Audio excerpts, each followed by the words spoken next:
Your mind is betraying you every single day. Right now, as you listen to this, your brain is making thousands of decisions without your conscious awareness, and most of them are wrong. The average person makes about 35,000 decisions per day, and research shows that 95% of these decisions are made subconsciously using mental shortcuts that were designed for a world that no longer exists. Every day, you choose what to eat, who to trust, where to invest your time, which opportunities to pursue, and which to ignore. These decisions shape your relationships, your career, your health, and ultimately, your entire life. Yet most people have never been taught how to think clearly or make decisions strategically. The brutal truth is this: your current decision-making process is the reason you are where you are right now. If you want different results, you need a different system. If you want to think with the clarity of the world's most successful people, you need to understand how clear thinking actually works. By the end of this audiobook, you will have a complete mental operating system for making better decisions. You will know how to cut through confusion, eliminate emotional interference, and make choices with the confidence of someone who sees the future before it happens. But this only works if you commit to applying what you learn. Most people will listen to this and do nothing. Don't be most people. Chapter 1. The hidden forces that control your decisions. Every decision you make is influenced by forces you cannot see. And until you understand these forces, you will never have true control over your choices. The biggest mistake people make is believing that they are rational decision makers. The science is clear. Human beings are not rational. We are rationalizing. We make decisions emotionally, and then create logical reasons to justify what we already chose. Your brain evolved over millions of years to keep you alive in a dangerous world, not to help you thrive in a complex modern society. The mental shortcuts that helped your ancestors survive, things like avoiding anything unfamiliar, seeking immediate gratification, and following the crowd, are now the very things that sabotage your success. Consider the availability heuristic. Your brain estimates the probability of events based on how easily you can remember similar situations. This is why people are terrified of plane crashes but drive without fear, even though driving is statistically far more dangerous. Your brain gives more weight to vivid, recent memories than to actual data, leading you to make decisions based on fear rather than facts. Then there's confirmation bias, perhaps the most destructive force in human decision-making. Once you believe something, your brain actively seeks information that confirms this belief, while ignoring or dismissing contradictory evidence. This isn't a character flaw, it's how your brain is wired. But it means that without conscious intervention, you will continue making the same types of decisions and getting the same results forever. Social proof is another invisible puppeteer pulling your strings. When you're uncertain about what to do, your brain looks around to see what others are doing and assumes that must be correct. This leads to herd mentality, where entire groups of people make obviously bad decisions because everyone else is doing it. The financial bubbles throughout history, from tulips to dot-com stocks to real estate, all happened because people followed the crowd instead of thinking independently. Loss aversion makes you twice as motivated to avoid losing something as you are to gain something of equal value. This causes you to hold on to bad investments, stay in unfulfilling relationships, and remain in jobs that drain your soul simply because the fear of loss is stronger than the desire for gain. You become a prisoner of your current situation, not because you lack options, but because your brain treats any change as a potential threat. The sunk cost fallacy tricks you into continuing failed projects because you've already invested time, money, or effort. Your brain cannot accept that these resources are gone forever, so it convinces you to throw more resources at a losing proposition. This is why people stay in college majors they hate, continue relationships that aren't working, and keep funding business ventures that will never succeed. Anchoring bias ensures that the first piece of information you receive about any decision disproportionately influences your final choice. Salespeople exploit this by showing you the most expensive option first, making everything else seem reasonable by comparison. Your brain uses this initial anchor as a reference point, even when it's completely irrelevant to the decision at hand. The planning fallacy causes you to systematically underestimate how long tasks will take and overestimate your ability to complete them. This isn't optimism. It's a cognitive blind spot that leads to missed deadlines, broken promises, and chronic stress. Your brain focuses on the best-case scenario while ignoring the countless ways things can go wrong. Understanding these biases is just the beginning. The real power comes from building systems that account for these mental limitations and force you to think more clearly. The most successful people in the world are not immune to these biases. They simply have better decision-making processes that minimize their impact. Chapter 2. The Architecture of Clear Thinking. Clear thinking is not a talent you're born with. It's a skill you can develop through deliberate practice. But first, you need to understand what clear thinking actually means. Most people confuse clear thinking with smart thinking, but they are completely different. Smart thinking involves having knowledge and processing information quickly. Clear thinking involves seeing reality accurately and making decisions based on what is, not what you wish were true. The foundation of clear thinking is emotional regulation. Your emotions are not just feelings, they are information processing systems that evolved to help you make quick decisions in life or death situations. Fear tells you to avoid danger. Anger prepares you to fight. Joy encourages you to pursue rewards. These emotional systems are incredibly powerful, but they are also incredibly crude. When you're angry, your brain literally shuts down the prefrontal cortex, the area responsible for rational thinking, and diverts energy to the limbic system, which controls fight or flight responses. This is why you make terrible decisions when you're emotionally activated.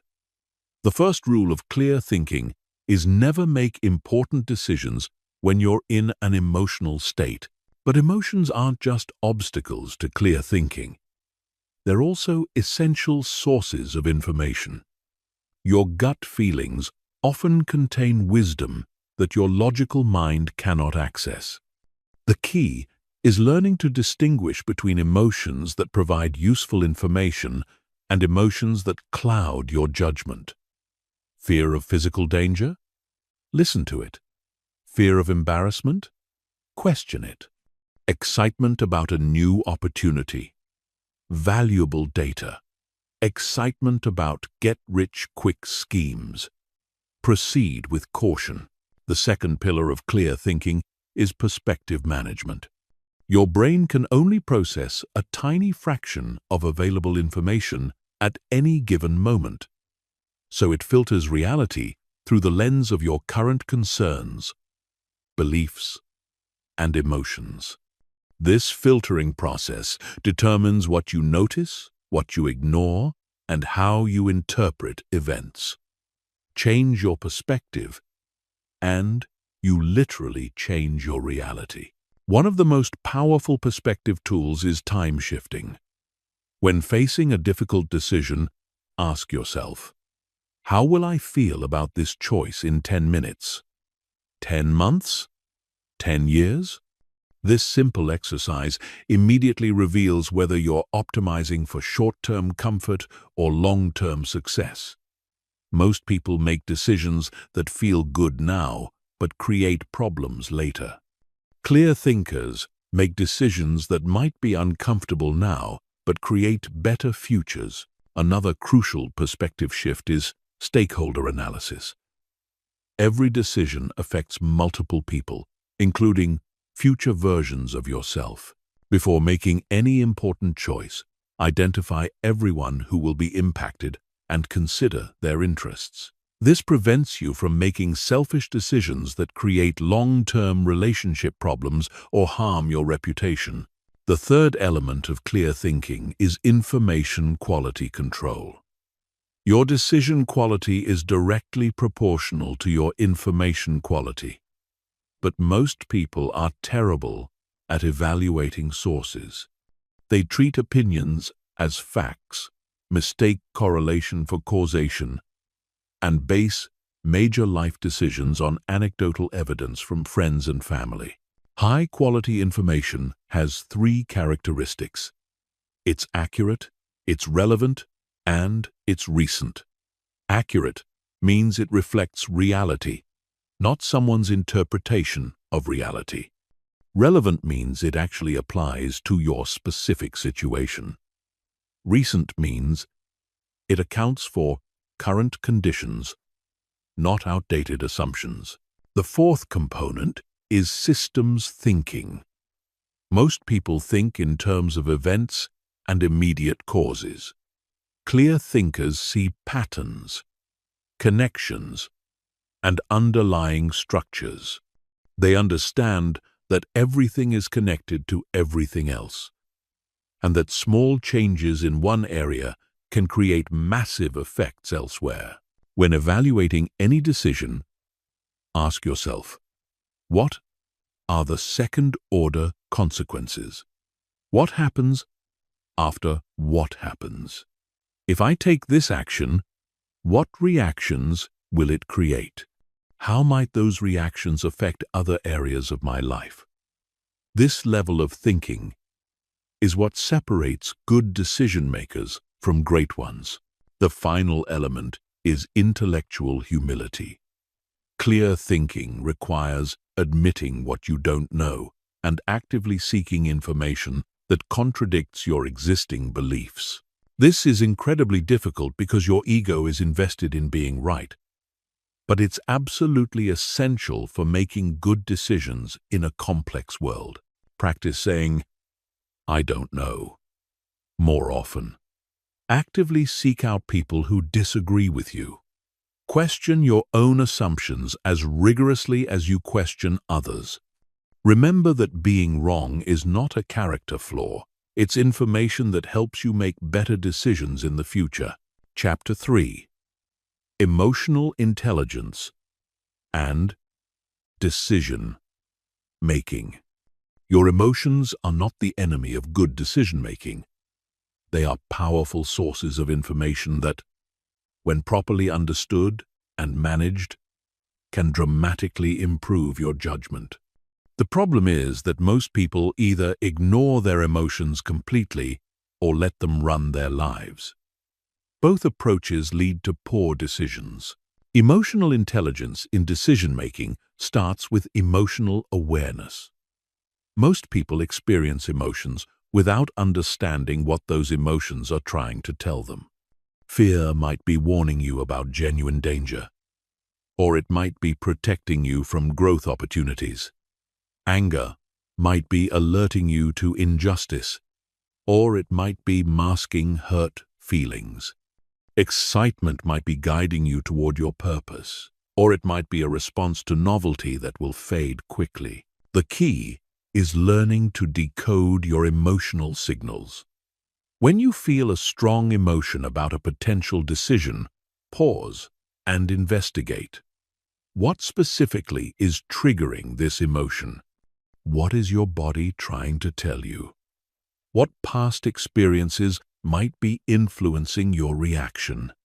This emotional archaeology often reveals insights that pure logic cannot provide. Anxiety, for example, is not just stress. It's your brain's way of telling you that it perceives a threat to something you value.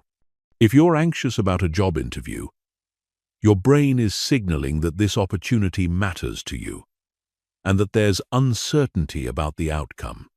This is valuable information. But anxiety can also be triggered by irrational fears based on past experiences that no longer apply to your current situation.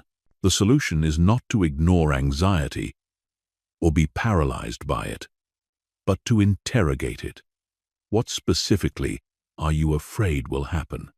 How likely is this outcome based on current evidence? What would you do if this fear materialized? Often, simply thinking through your worst-case scenarios reduces their emotional impact and helps you make more rational decisions. Regret is another emotion that provides crucial decision-making data.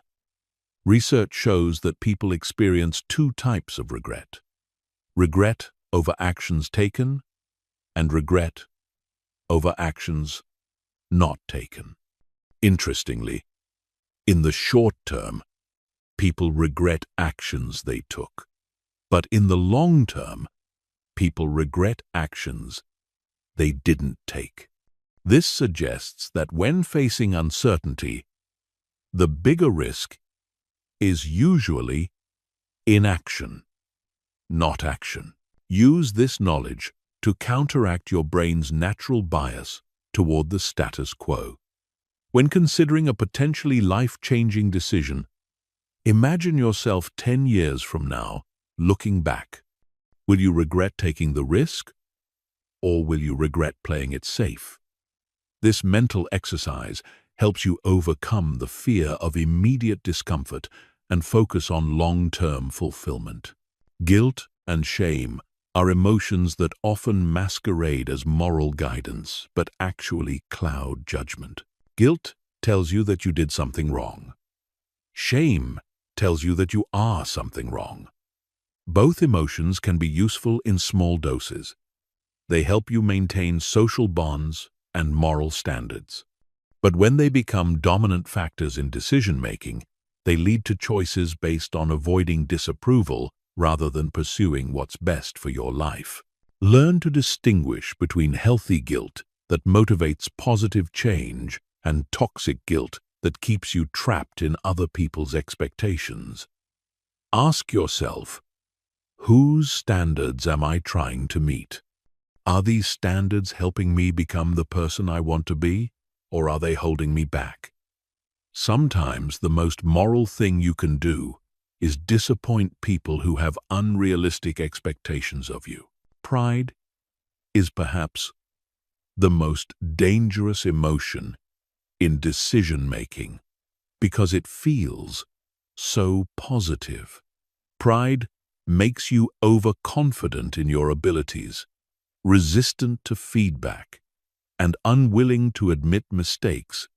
It causes you to escalate failing projects, reject help when you need it, and make decisions based on protecting your ego rather than achieving your goals.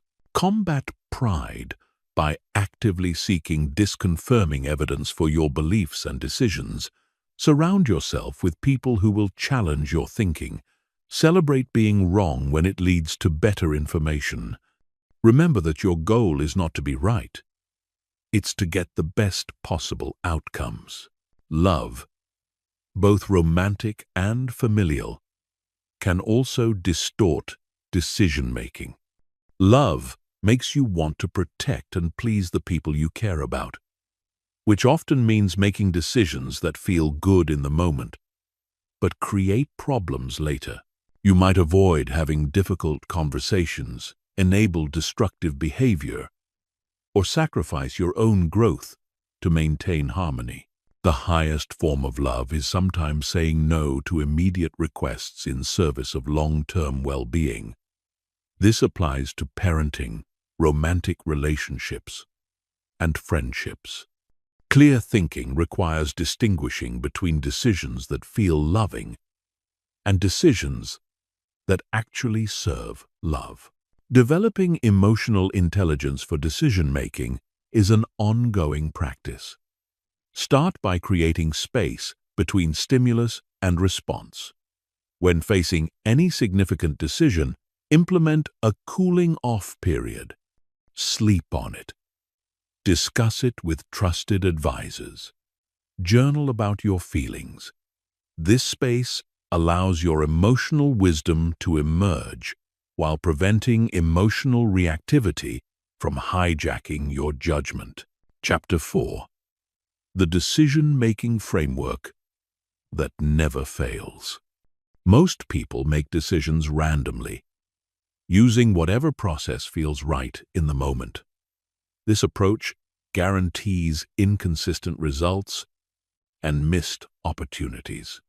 The most successful people in the world use systematic frameworks that ensure they consider all relevant factors and make choices aligned with their values and goals. The CLEAR framework is a comprehensive decision-making system that works for everything from daily choices to life-changing decisions. CLEAR stands for clarify, list, evaluate, act, and review. Each step has specific tools and questions designed to minimize bias and maximize the quality of your decisions. Clarify means defining exactly what decision you're trying to make and why it matters. This sounds obvious, but most people jump straight to evaluating options without clearly understanding the problem they're solving. Spend time articulating the real issue.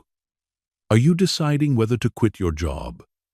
Or are you deciding how to find more fulfillment in your career? Are you deciding whether to end a relationship? Or are you deciding how to improve communication with your partner? The way you frame the decision dramatically influences the solutions you consider. Write down your decision in one clear sentence. Then ask yourself, what outcome am I really trying to achieve? What values are most important to me in this situation? What are the stakes if I get this wrong? This clarification process often reveals that you're not facing the decision you thought you were facing. List means generating a comprehensive set of options. Most people consider only 2 or 3 alternatives, usually the most obvious ones. This limited thinking leads to suboptimal choices. Force yourself to brainstorm at least 5 different approaches to any important decision. Include options that seem unrealistic or unconventional. Often, the best solution is hidden among the alternatives you initially dismiss. Use the "What would X do?" technique to expand your thinking. Consider how different types of people might approach your situation. What would the most successful person in your field do? What would someone with unlimited resources do? What would someone with no resources do? What would your role model do? Each perspective reveals different possibilities. Also consider combination approaches. Instead of choosing between option A and option B, ask whether there's a way to get the benefits of both. Instead of all or nothing thinking, explore partial solutions, phased approaches, and creative compromises. The best decisions often involve elements that weren't obvious initially. Evaluate means systematically assessing each option against your criteria. Create a decision matrix with your options listed vertically and your evaluation criteria listed horizontally. Your criteria might include things like financial impact, time investment, stress level, growth potential, alignment with values, and effect on relationships. Rate each option on each criterion using a consistent scale. This process forces you to consider factors you might otherwise overlook and prevents one dramatic pro or con from overwhelming your judgment. Weight the criteria based on their importance to you. A decision matrix turns fuzzy thinking into clear comparisons. But don't rely solely on quantitative analysis. Numbers can't capture everything that matters.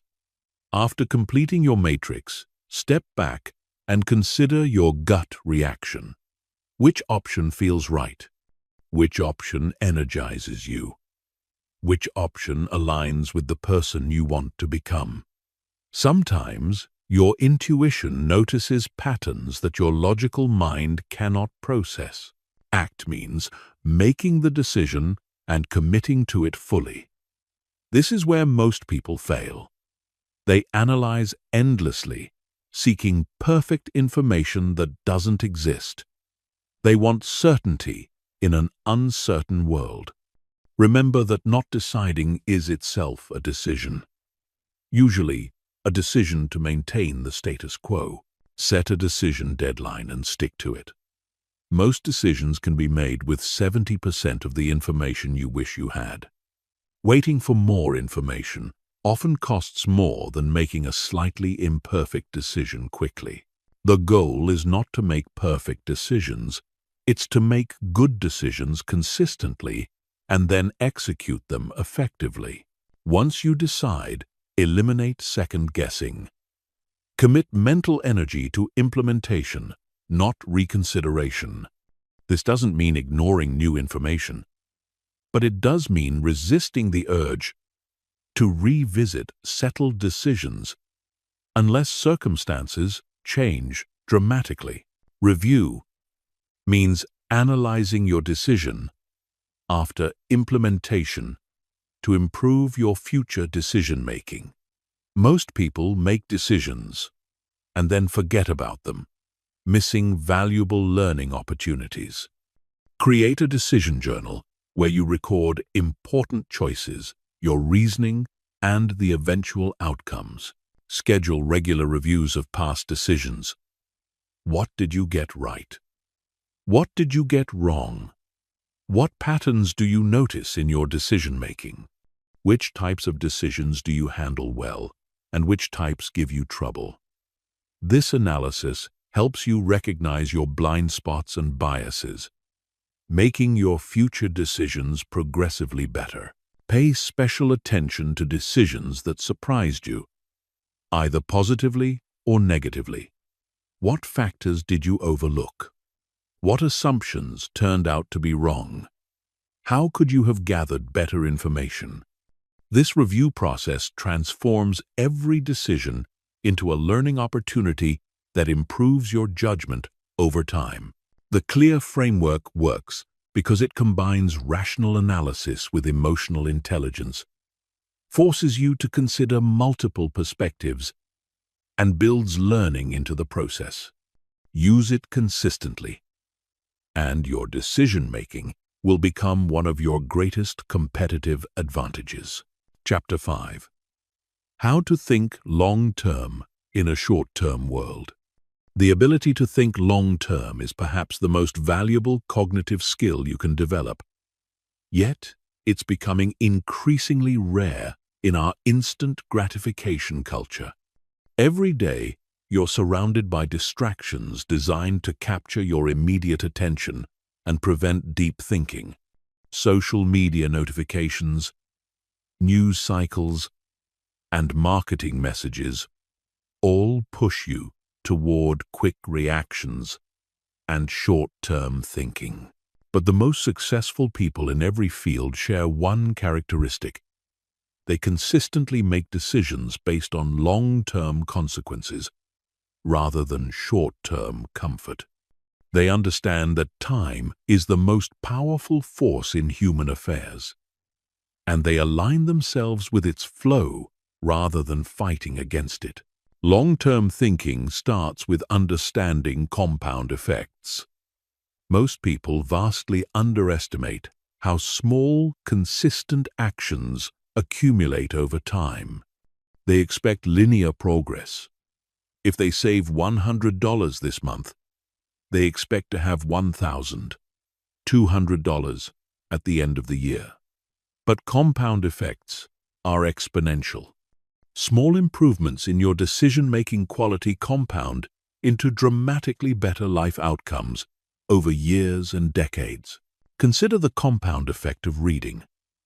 If you read for just 30 minutes per day, you'll complete roughly 25 books per year. Over a decade, that's 250 books.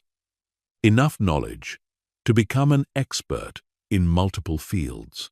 Most people know this intellectually, but they choose immediate entertainment over long-term growth because the benefits of reading aren't visible immediately.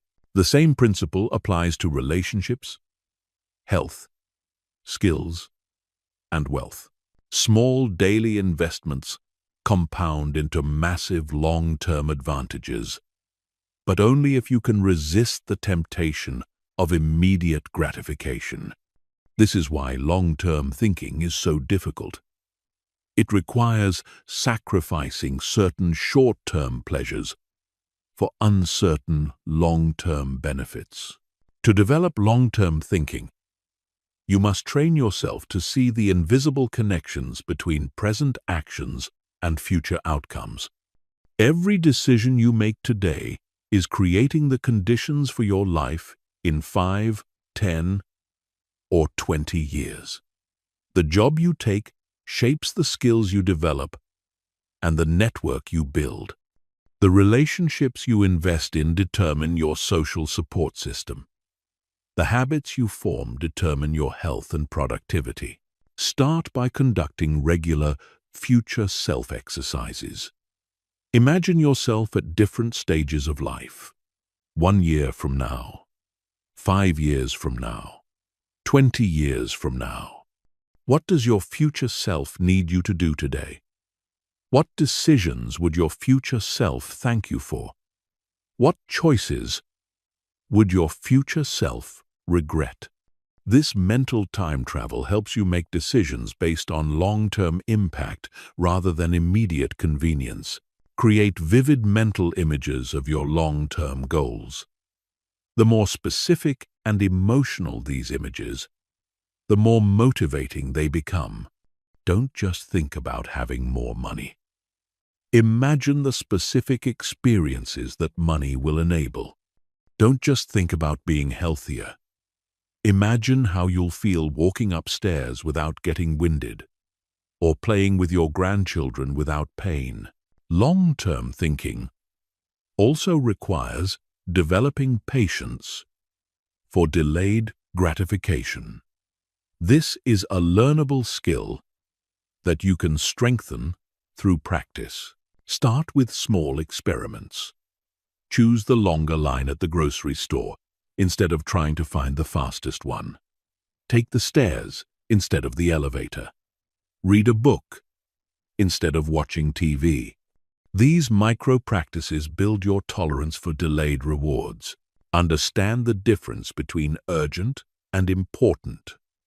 Urgent tasks demand immediate attention but often have minimal long-term impact.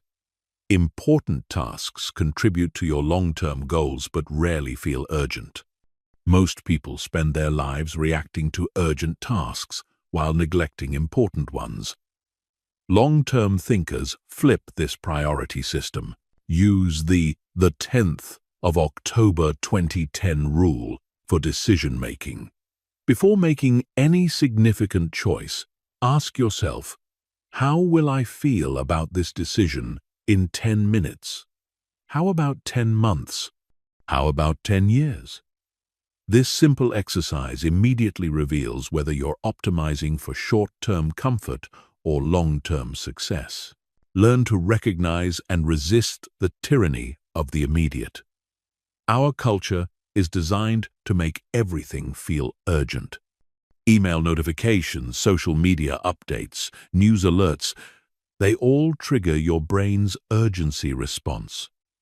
But true urgency is rare. Most urgent matters are simply other people's poor planning imposed on your schedule.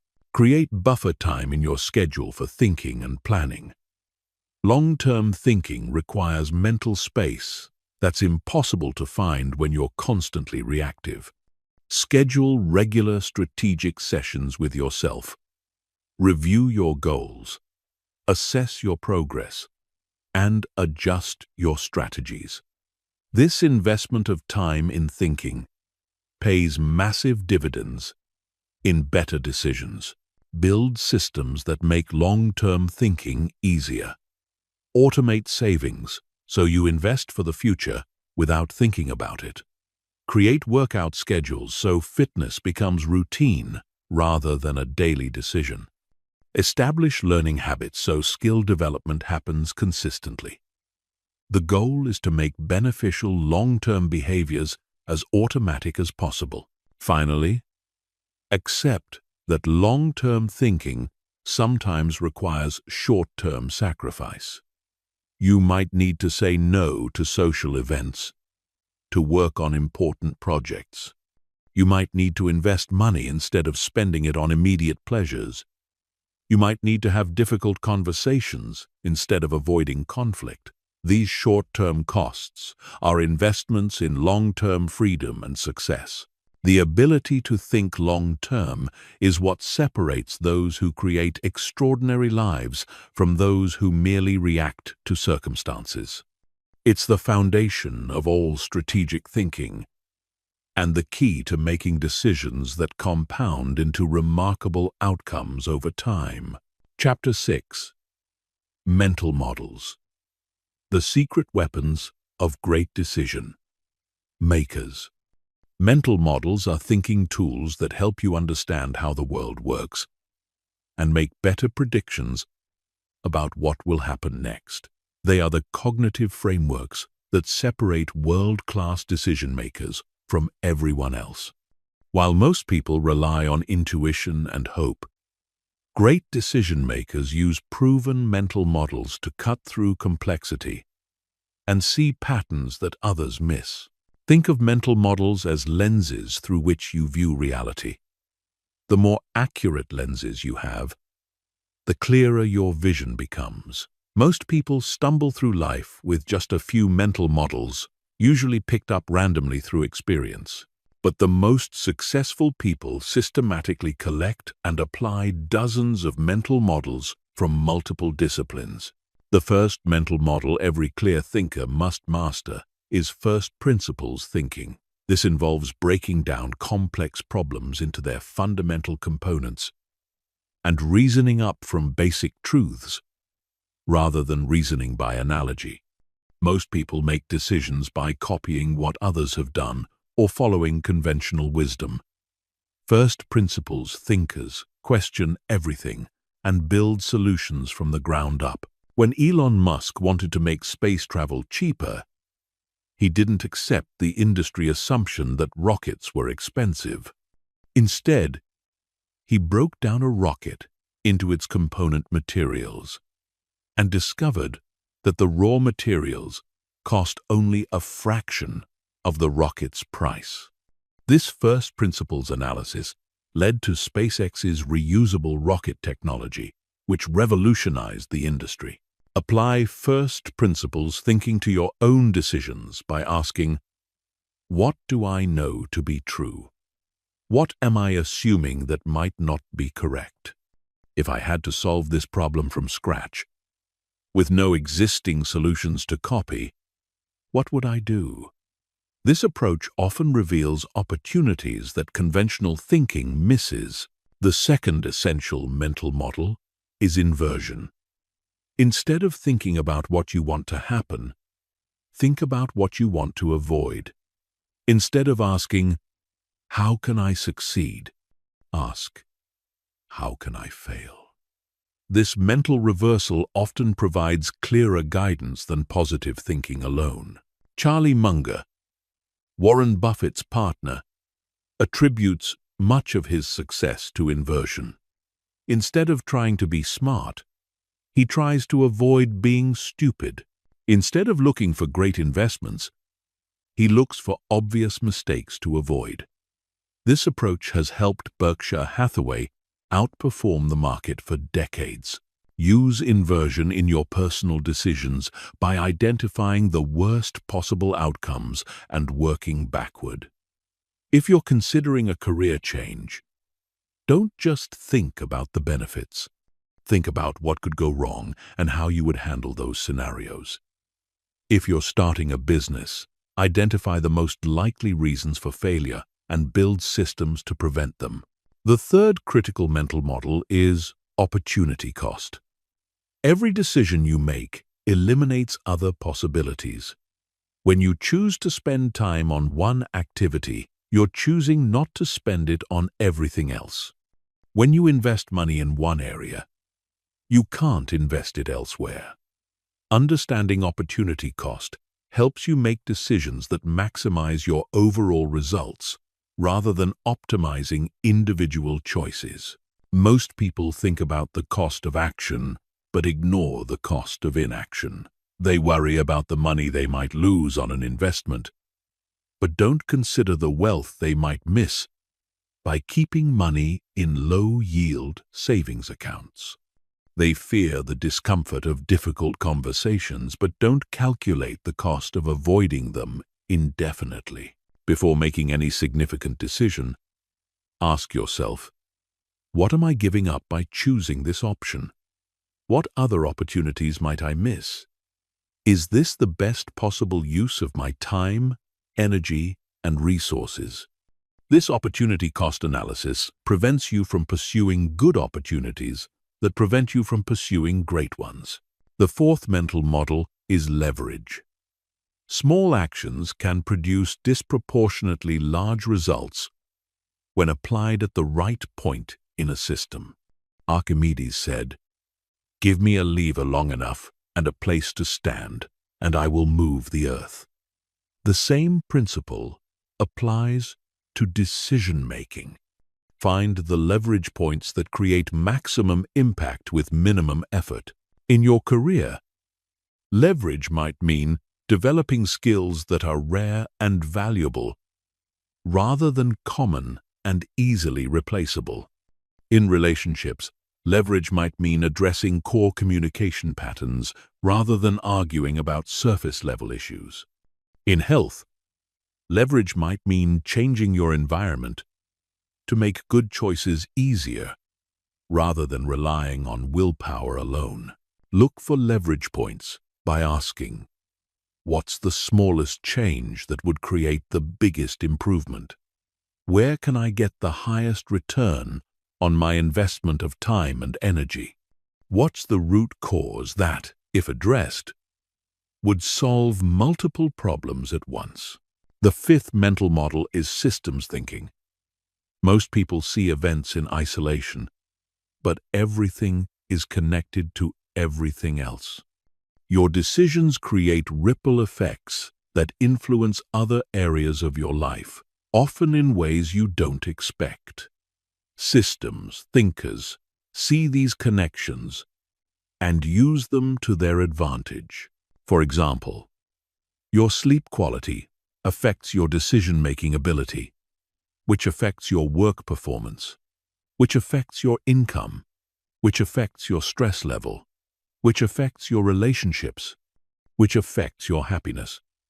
Most people try to fix each area separately, but systems thinkers recognize that improving sleep might be the leverage point that improves everything else. When facing any decision, ask yourself, how does this connect to other areas of my life? What second-order and third-order effects might this decision create?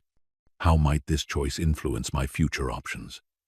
This systems perspective helps you make decisions that improve your life holistically rather than just solving immediate problems. The sixth mental model is the 80/20 principle, also known as Pareto's law. In most situations, roughly 80% of effects come from 20% of causes. This pattern appears everywhere.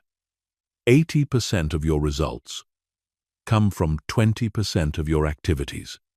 80% of your stress comes from 20% of your problems. 80% of your happiness comes from 20% of your relationships. The 80/20 principle is a decision-making superpower because it helps you identify what matters most. Instead of trying to do everything, focus on the vital few activities that produce most of your results. Instead of trying to solve every problem, focus on the critical issues that create most of your stress. Use 80/20 analysis by regularly auditing your time and energy. What activities produce the most value in your work? Which relationships bring you the most joy? What problems create the most disruption in your life? Once you identify the vital 20%, you can make better decisions about where to focus your limited resources. The seventh mental model is probabilistic thinking. Most people think in terms of certainties that don't exist. They want to know what will happen, but the future is always uncertain. Probabilistic thinkers don't try to predict the future. They think in terms of likely outcomes and make decisions that position them well regardless of what happens. Instead of asking, "Will this work?"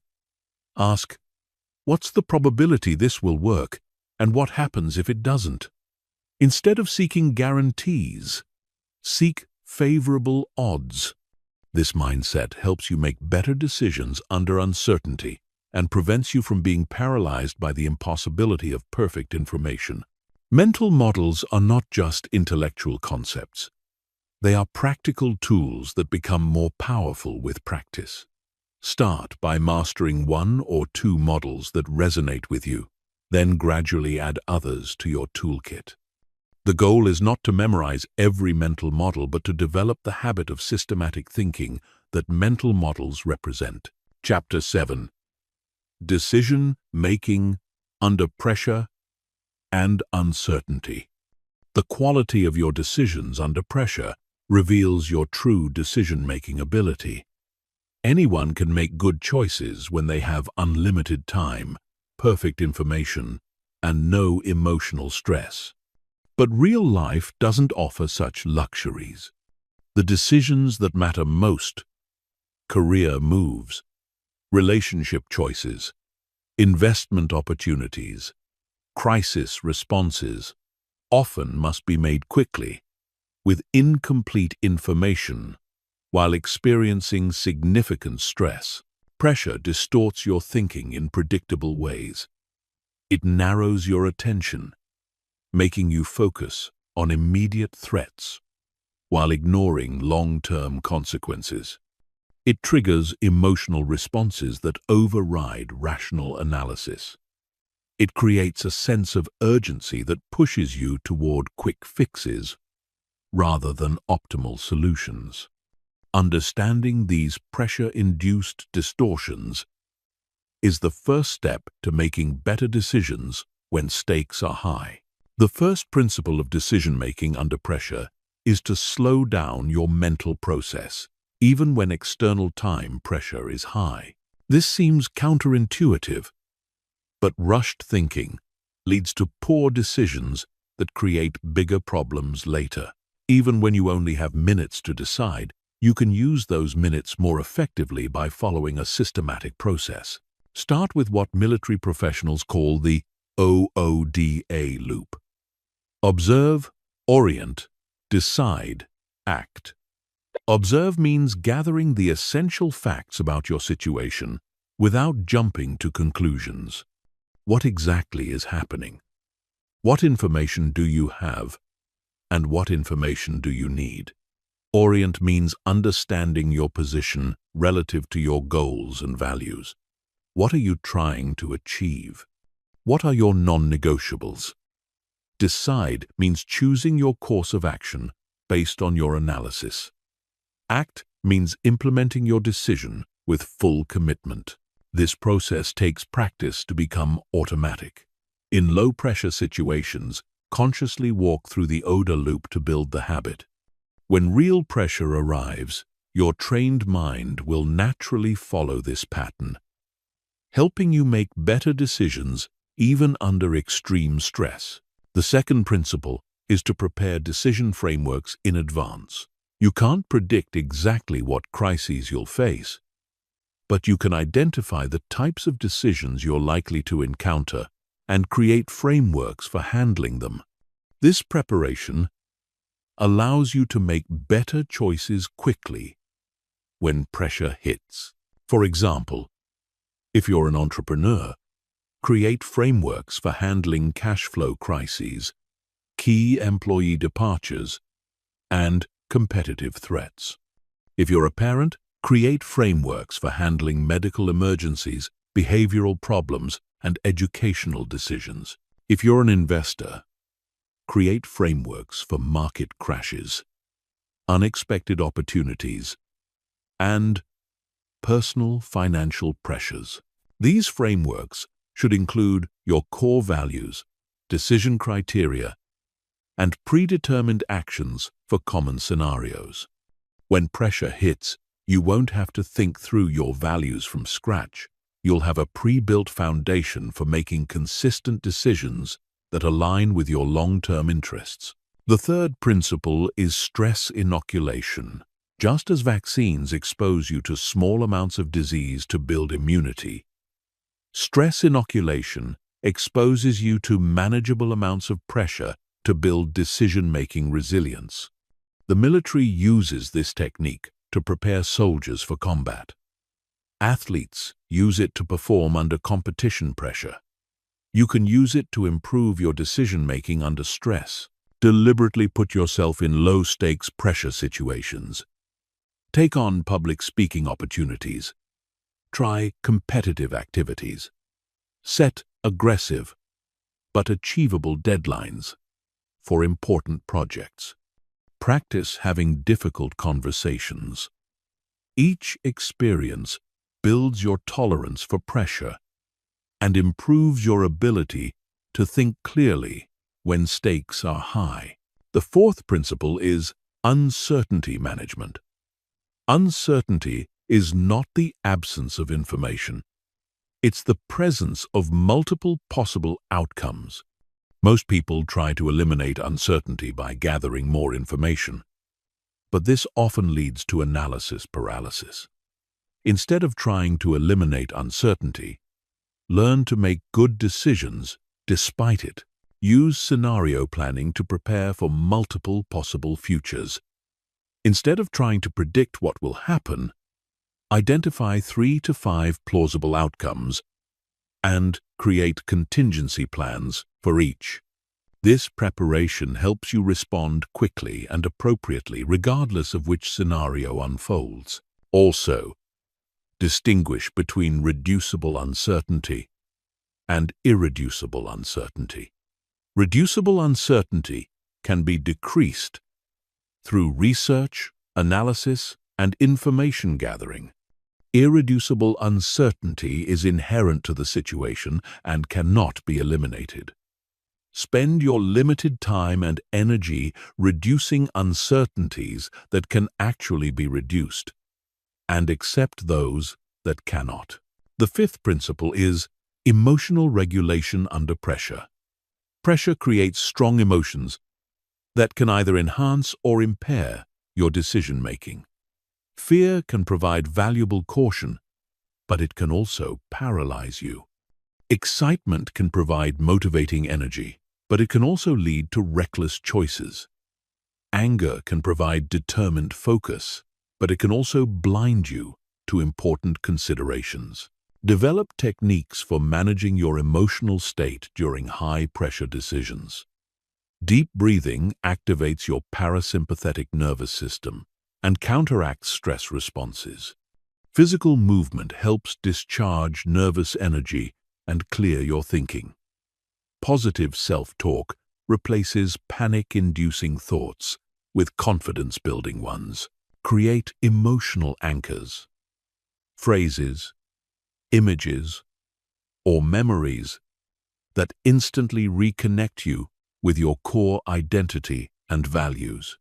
When pressure threatens to overwhelm your judgment, these anchors help you return to center and make decisions aligned with who you really are, rather than who stress makes you become. The sixth principle is resource allocation under pressure. When time and energy are limited, you must be ruthless about how you use them. Don't spend equal time on all aspects of a decision. Focus most of your attention on the factors that will have the biggest impact on the outcome. Use the 80/20 principle under pressure. Identify the 20% of considerations that will determine 80% of the result. Spend most of your time analyzing these critical factors and make reasonable assumptions about the rest.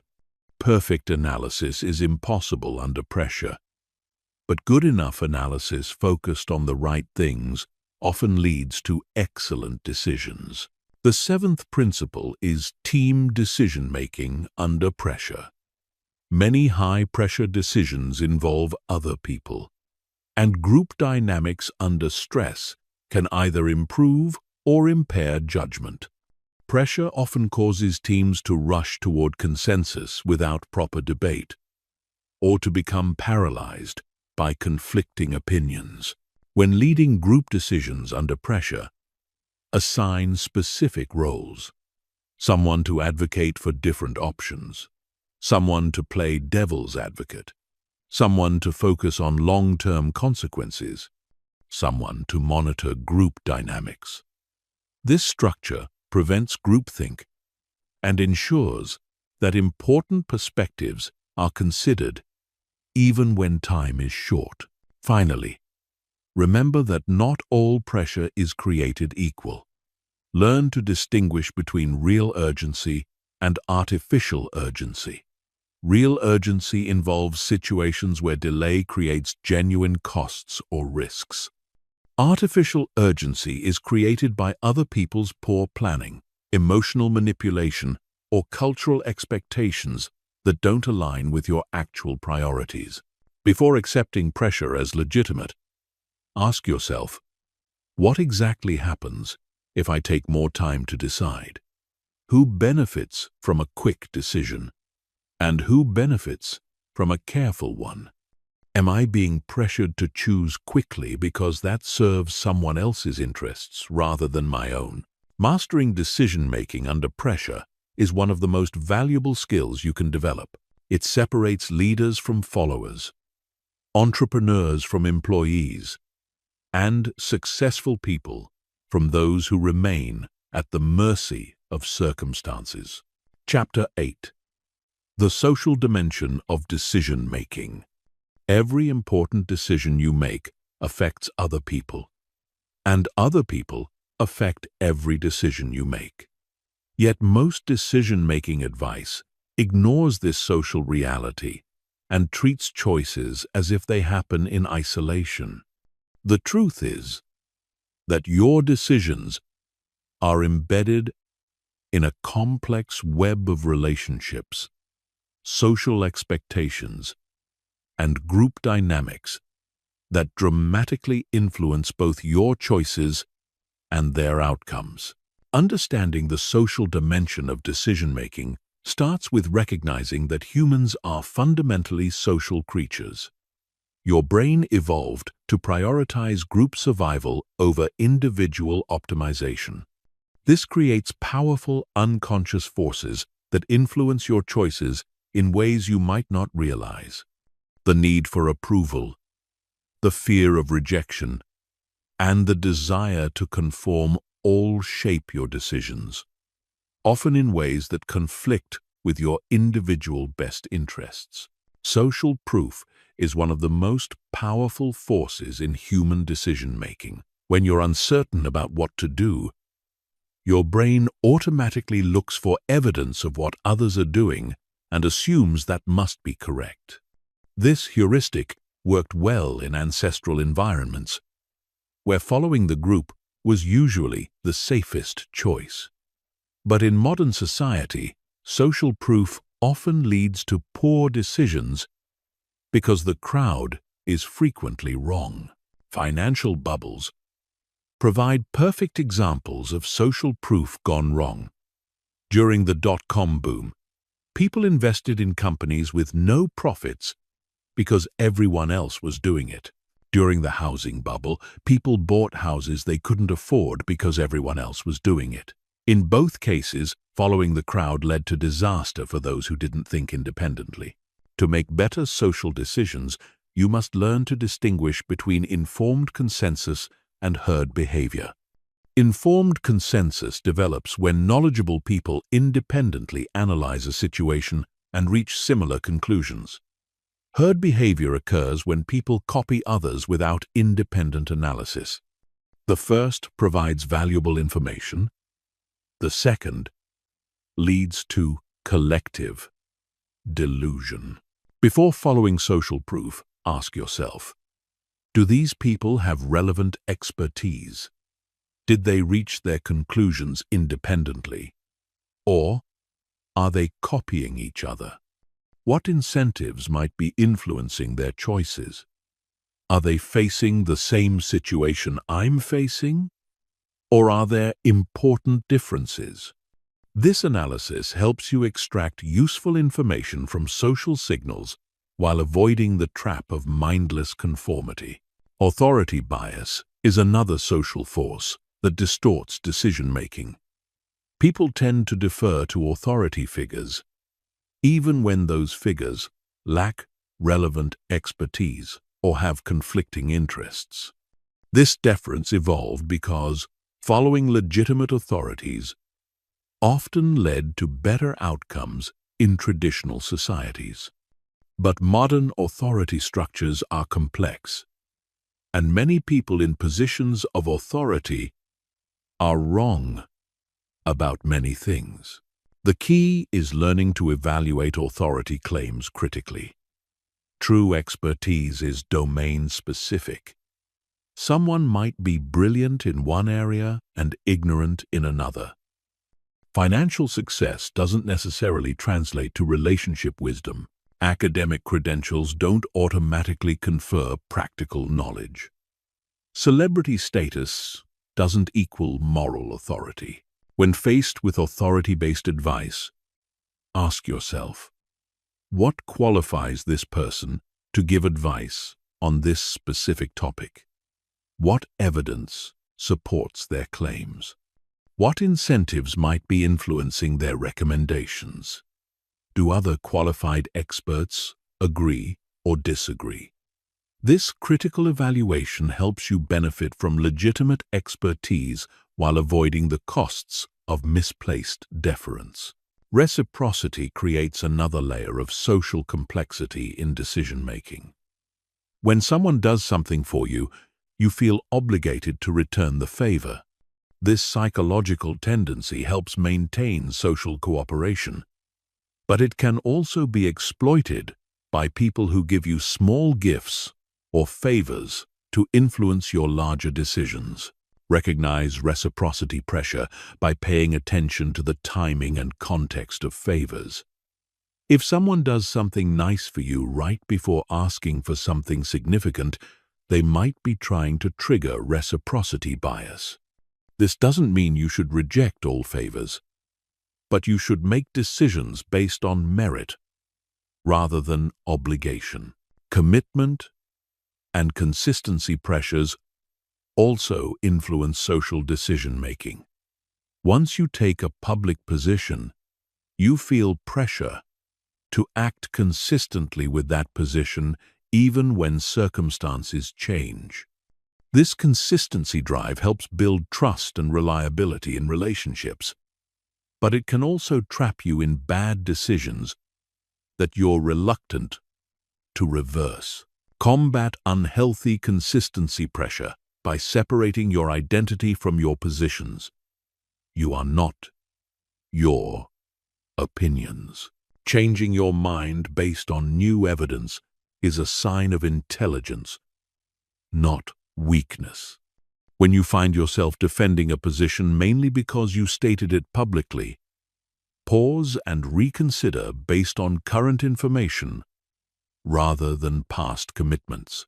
Group decision-making adds additional layers of complexity. Groups can make better decisions than individuals by combining different perspectives and knowledge. But groups can also make worse decisions due to groupthink, diffusion of responsibility, and social loafing. The key is structuring group processes to maximize the benefits while minimizing the risks. Effective group decision-making requires psychological safety. The confidence that you can express disagreement without damaging relationships or facing retaliation.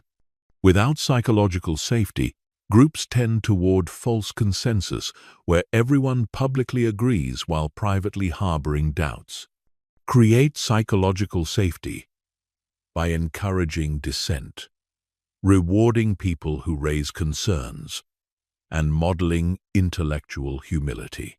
Use structured decision processes in groups to prevent the loudest voices from dominating.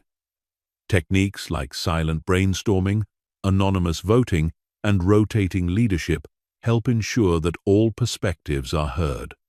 Assign someone to play devil's advocate for important decisions. This creates permission for criticism that might otherwise be suppressed. Family dynamics create some of the most complex social decision-making challenges. Family relationships involve deep emotional bonds, long histories, and conflicting loyalties that can cloud judgment.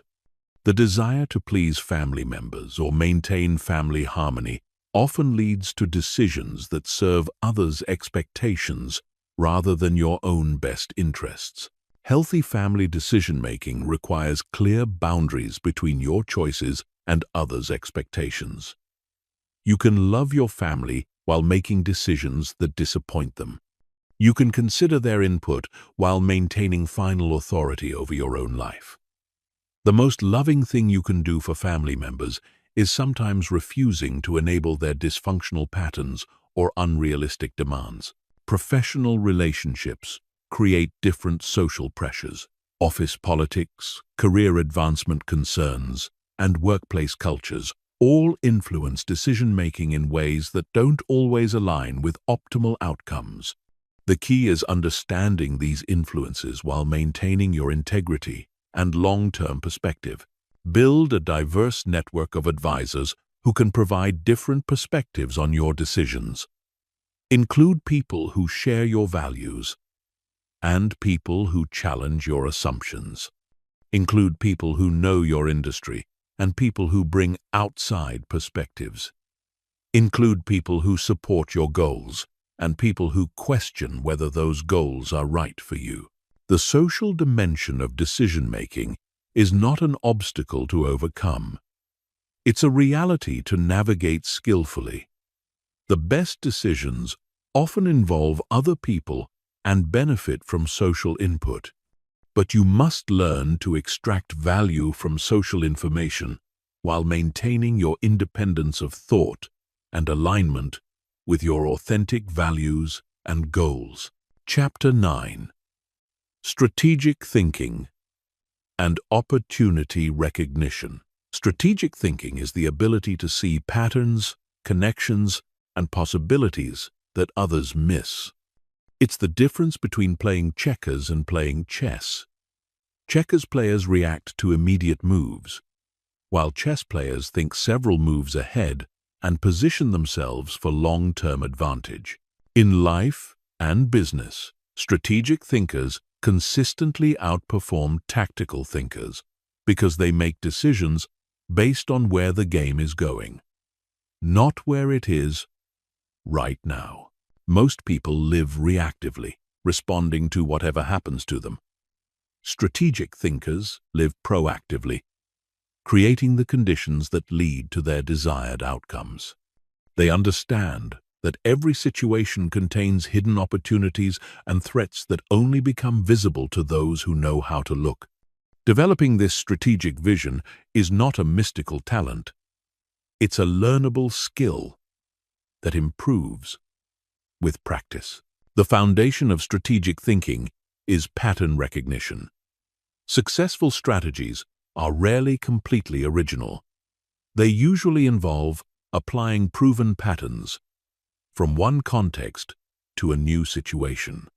The ability to see these transferable patterns gives strategic thinkers a massive advantage in identifying opportunities before they become obvious to everyone else. Start building pattern recognition by studying successful strategies across different domains. How did Amazon move from books to everything? How did Apple transform from computers to lifestyle products? How did Netflix evolve from DVDs to streaming to content creation? Each evolution followed strategic patterns that you can apply to your own decisions. Look for patterns in timing. Most successful moves happen when conditions are changing, but before the change is complete. Amazon entered cloud computing before most people understood what it was. Tesla entered electric vehicles before charging infrastructure was ready. The key is identifying inflection points, moments when small changes in input create large changes in output. Strategic thinkers also recognize that the best opportunities often look like problems to everyone else. When everyone sees a problem, they avoid it. When you see a problem that you can solve, you find opportunity. The ride-sharing industry emerged because entrepreneurs saw urban transportation problems as business opportunities. The fitness industry exploded because entrepreneurs saw health problems as market opportunities. Train yourself to reframe problems as opportunities by asking different questions. Instead of, "Why is this happening to me?" ask, "How can I benefit from this situation?" Instead of, "What's wrong here?" ask, "What's possible here?" Instead of, "Who's to blame?" ask, "What can I learn or gain?" This mental reframing reveals opportunities that pessimistic thinking obscures. Strategic thinking requires understanding multiple time horizons simultaneously. Every decision creates immediate effects, medium-term consequences, and long-term implications. Most people focus only on immediate effects, but strategic thinkers see the full timeline and make decisions that optimize for the long term, even when they create short-term costs. Consider how strategic thinkers approach education. While others see education as something you complete in your 20s, strategic thinkers see learning as a lifelong competitive advantage.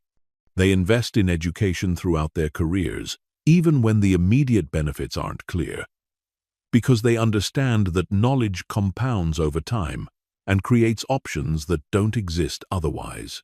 The same principle applies to relationships.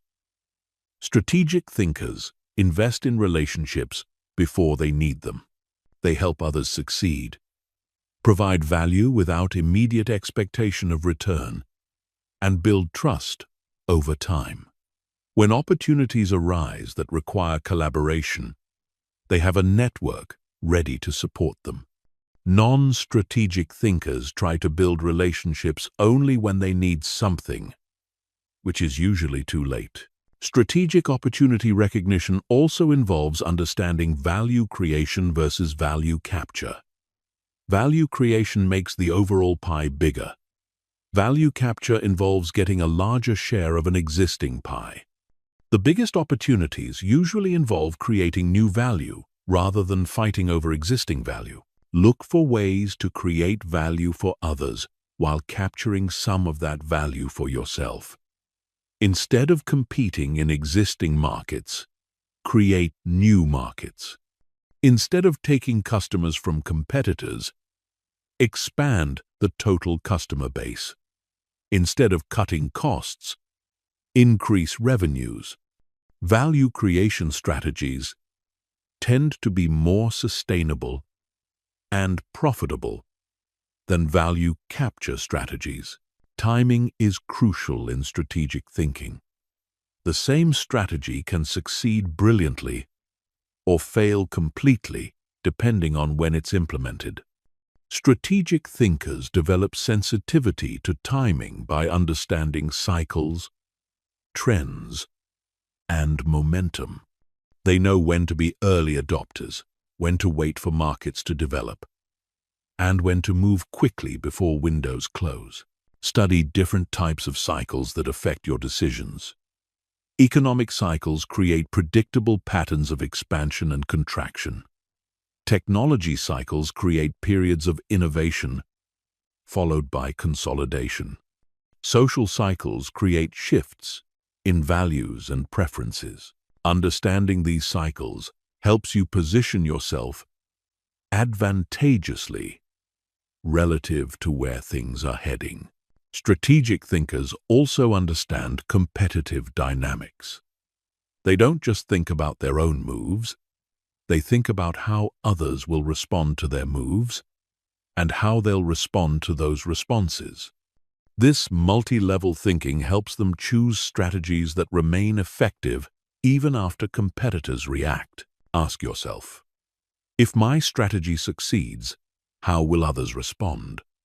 How can I maintain my advantage once it becomes visible to competitors? What would I do if I were competing against myself?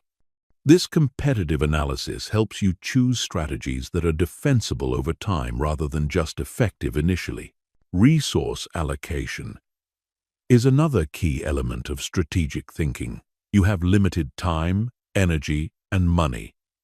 And strategic thinking means investing these resources where they'll create the maximum long-term impact. This often means saying no to good opportunities so you can say yes to great ones. Develop a strategic filter for evaluating opportunities. What are your core strengths? What markets or problems are you uniquely positioned to address? What resources do you have that others lack? What timing advantages can you exploit? Opportunities that align with multiple strategic factors are usually worth pursuing, while those that align with only one factor are usually distractions. Strategic thinking also involves scenario planning. Instead of betting everything on one predicted future, strategic thinkers prepare for multiple possible futures and position themselves to benefit regardless of which scenario unfolds. This approach reduces risk while maintaining upside potential. Create 3 to 5 scenarios for any major decision. What happens if conditions improve significantly? What happens if they stay roughly the same? What happens if they deteriorate? What happens if something unexpected occurs? Design strategies that work reasonably well across multiple scenarios, rather than optimizing for only one predicted outcome. Finally, strategic thinking requires patience and persistence. Most strategic advantages take time to develop, and most strategic opportunities require sustained effort to capture. In a world focused on quick wins and immediate gratification, the patience to play long-term games becomes a significant competitive advantage. Strategic thinking transforms you from someone who reacts to circumstances into someone who creates circumstances. It's the difference between being at the mercy of events and being in control of your destiny. Master strategic thinking, and you'll consistently find opportunities where others see only obstacles. Chapter 10. The Psychology of Implementation and Taking Action. The gap between knowing what to do and actually doing it is where most people fail. You can have perfect clarity about your decisions, brilliant strategies for achieving your goals, and all the motivation in the world, but none of it matters if you can't consistently translate decisions into actions. Implementation is where good intentions meet reality, and it's often where they die. The psychology of implementation is fundamentally different from the psychology of decision-making. Deciding requires analyzing options and choosing direction. Implementing requires overcoming resistance, maintaining consistency, and persisting through obstacles. These are completely different skill sets, which is why many people who are excellent at making decisions struggle with following through on them. Understanding implementation psychology starts with recognizing that your brain is wired to resist action, especially action that involves uncertainty, effort, or potential failure. This resistance served your ancestors well. Unnecessary action burned precious calories and exposed them to danger. But in modern life, this action resistance often prevents you from pursuing opportunities and achieving goals. The first principle of implementation psychology is to minimize the gap between decision and action. The longer you wait between deciding to do something and actually doing it, the less likely you are to follow through. Your initial motivation fades, competing priorities emerge, and your brain generates reasons why action isn't necessary or advisable. Implement the 2-minute rule for small actions. If something takes less than 2 minutes to do it immediately rather than adding it to your to-do list. For larger actions, take at least one concrete step within 24 hours of making the decision. This immediate action creates momentum and commits you psychologically to following through. The second principle is to make action easier than inaction. Your brain naturally chooses the path of least resistance, so you must engineer your environment to make good choices, the easiest choices. If you want to exercise more, lay out your workout clothes the night before. If you want to eat healthier, prepare healthy snacks in advance. If you want to read more, keep books in every room where you might have downtime. This environmental design is more powerful than willpower because it works automatically. Instead of relying on moment-to-moment decisions that drain mental energy, you create systems that guide behavior without conscious effort. The most successful people don't have more willpower. They have better systems. The third principle is progressive implementation. Most people try to change everything at once, which overwhelms their mental resources and leads to abandonment. Instead, implement changes gradually, building new habits one at a time until they become automatic before adding new ones. Start with the smallest possible version of your desired behavior. If you want to write a book, start by writing 1 sentence per day. If you want to learn a language, start with 5 minutes per day. If you want to build a business, start with 1 hour per week. These micro-commitments are psychologically manageable and create the foundation for larger changes. The fourth principle is accountability and tracking. What gets measured gets managed, and what gets shared gets done. Human beings are social creatures who are motivated by the approval of others and the desire to maintain consistent self-image. Use these psychological forces to support your implementation efforts. Find accountability partners who will check on your progress and hold you to your commitments. Join groups of people pursuing similar goals. Share your intentions publicly. Track your daily actions and review your progress regularly. These external pressures compensate for the internal resistance that naturally emerges when implementation becomes difficult. The fifth principle is implementation planning. Most people plan their decisions, but not their implementation. They know what they want to achieve, but haven't thought through the specific steps required to get there. This lack of implementation planning leads to confusion, delays, and abandonment when obstacles arise. Create detailed implementation plans that specify when, where, and how you'll take action. Use if-then planning to prepare for obstacles. If I feel like skipping my workout, then I'll do just 5 minutes. If I get distracted while working, then I'll close all browser tabs and use a timer.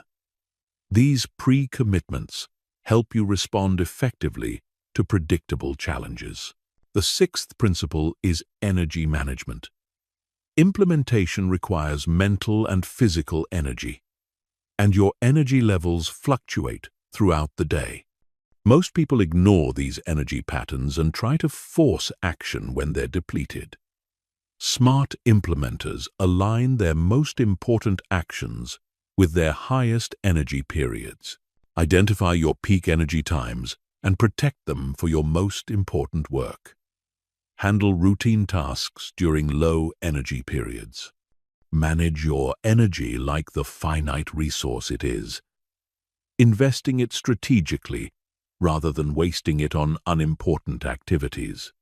Remember that decision-making itself uses energy, so reduce the number of decisions you have to make by creating routines and systems. The seventh principle is overcoming perfectionism.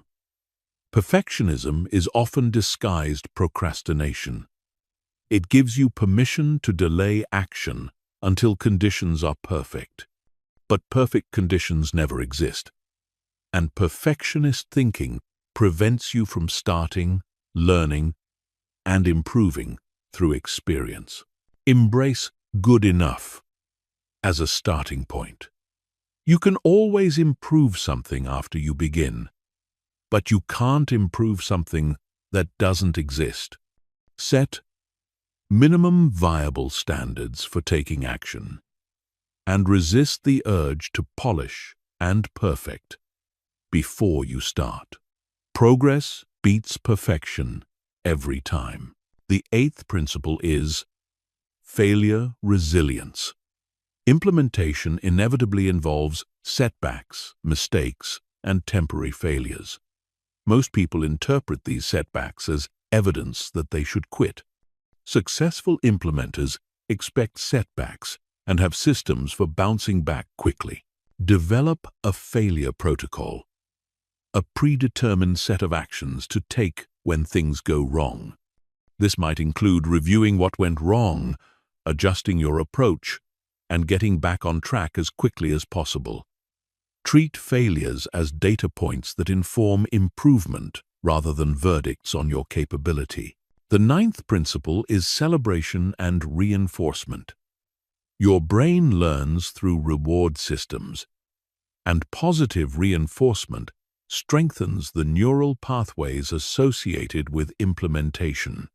Most people skip this step, focusing only on what they haven't accomplished, rather than acknowledging their progress. Celebrate small wins consistently. This doesn't mean throwing a party for every minor achievement, but it does mean acknowledging progress and allowing yourself to feel good about taking action. This positive reinforcement makes implementation psychologically rewarding, which increases the likelihood that you'll continue. The final principle is systems thinking for implementation. Instead of relying on motivation and willpower, create systems that make implementation automatic. Design your life so that good choices happen naturally and bad choices require extra effort. This might mean automating financial investments so you save without thinking about it. It might mean meal planning, so you eat well without daily food decisions. It might mean scheduling important work during protected time blocks, so priorities get attention before urgent tasks take over. Implementation is ultimately about transforming yourself from someone who has good ideas into someone who makes good things happen. It's the bridge between potential and achievement, between dreams and reality. Master the psychology of implementation, and you'll join the small percentage of people who consistently turn their best decisions into their lived reality. Chapter 11. Advanced Decision-Making Techniques for Complex Situations. When you master the fundamentals of clear thinking and decision-making, you're ready for advanced techniques that handle the most complex and high-stakes situations. These are the methods used by world-class leaders, investors, and strategists when facing decisions that could make or break their careers, relationships, or organizations. These techniques require more sophisticated thinking, but they provide dramatically better results when the stakes are highest. The first advanced technique is multi-stakeholder analysis. Most decisions affect multiple people with different interests, timelines, and power levels. Simple decision-making frameworks often ignore these competing interests, leading to choices that solve one problem while creating several others. Multi-stakeholder analysis helps you find solutions that work for everyone involved, or at least minimize conflicts between different groups. Start by mapping every person or group affected by your decision. Include obvious stakeholders like family members, colleagues, and customers, but also consider indirect stakeholders like future versions of yourself, your community, and people who might be affected by precedents you set. For each stakeholder, identify their primary interests, their decision-making power, and their potential reactions to different choices. This analysis often reveals win-win solutions that weren't initially obvious. Instead of choosing between options that benefit different groups, you can often design hybrid approaches that give everyone enough of what they want to support your decision. When true win-win solutions aren't possible, stakeholder analysis helps you understand the political dynamics and build coalitions to support your preferred choice. The second advanced technique is option value thinking. In finance, an option gives you the right, but not the obligation to take a specific action in the future. This same concept applies to life decisions. Many choices create or eliminate future options, and these option values often matter more than immediate outcomes. When evaluating decisions, consider not just what each choice gives you now, but what future choices it enables or forecloses. Taking a job might provide immediate income, but it might also give you skills, relationships, and experiences that create valuable future opportunities. Conversely, some choices that look attractive in the short term might limit your future flexibility in ways that prove costly later. Preserve option value whenever possible. Choose paths that keep multiple futures open rather than committing irreversibly to single outcomes. Invest in skills that transfer across industries. Build relationships with diverse groups of people. Maintain financial flexibility. The ability to change direction when circumstances change is often more valuable than optimizing for current conditions. The third technique is red team analysis. This military concept involves creating a separate team whose job is to attack your plan and find its weaknesses. In personal decision-making, you can red team your own choices by systematically trying to prove yourself wrong. Assign yourself the role of your own worst critic. What are the strongest arguments against your preferred choice? What could go wrong that you haven't considered? What assumptions are you making that might be incorrect? What would someone who wants you to fail say about your plan? This adversarial thinking reveals blind spots that supportive analysis often misses. Take red team analysis seriously by actually trying to change your mind. Don't just go through the motions of considering objections. Genuinely attempt to find fatal flaws in your reasoning. If you can't find any significant problems, you can proceed with greater confidence. If you do find problems, you can address them before they become costly mistakes. The fourth advanced technique is dynamic decision-making. Most decision frameworks assume that you'll make one choice and stick with it. But real life often requires adjusting course as new information emerges. Dynamic decision-making involves creating decision trees that specify when and how you'll change direction based on future developments. Instead of making permanent choices, make provisional choices with predetermined decision points. If you're starting a business, decide in advance what metrics will trigger strategy changes. If you're pursuing a relationship, identify what behaviors would cause you to reassess your commitment. If you're making an investment, specify what conditions would prompt you to exit. This approach allows you to take decisive action while remaining flexible about future adjustments. You're not flip-flopping or being inconsistent. You're following a sophisticated strategy that adapts to changing circumstances while maintaining overall direction toward your goals. The fifth technique is asymmetric risk management. Most people think about risk in terms of probability times impact, but advanced decision makers also consider asymmetry. Asymmetric decisions have limited downside but unlimited upside, or they have small probability of occurring but massive impact.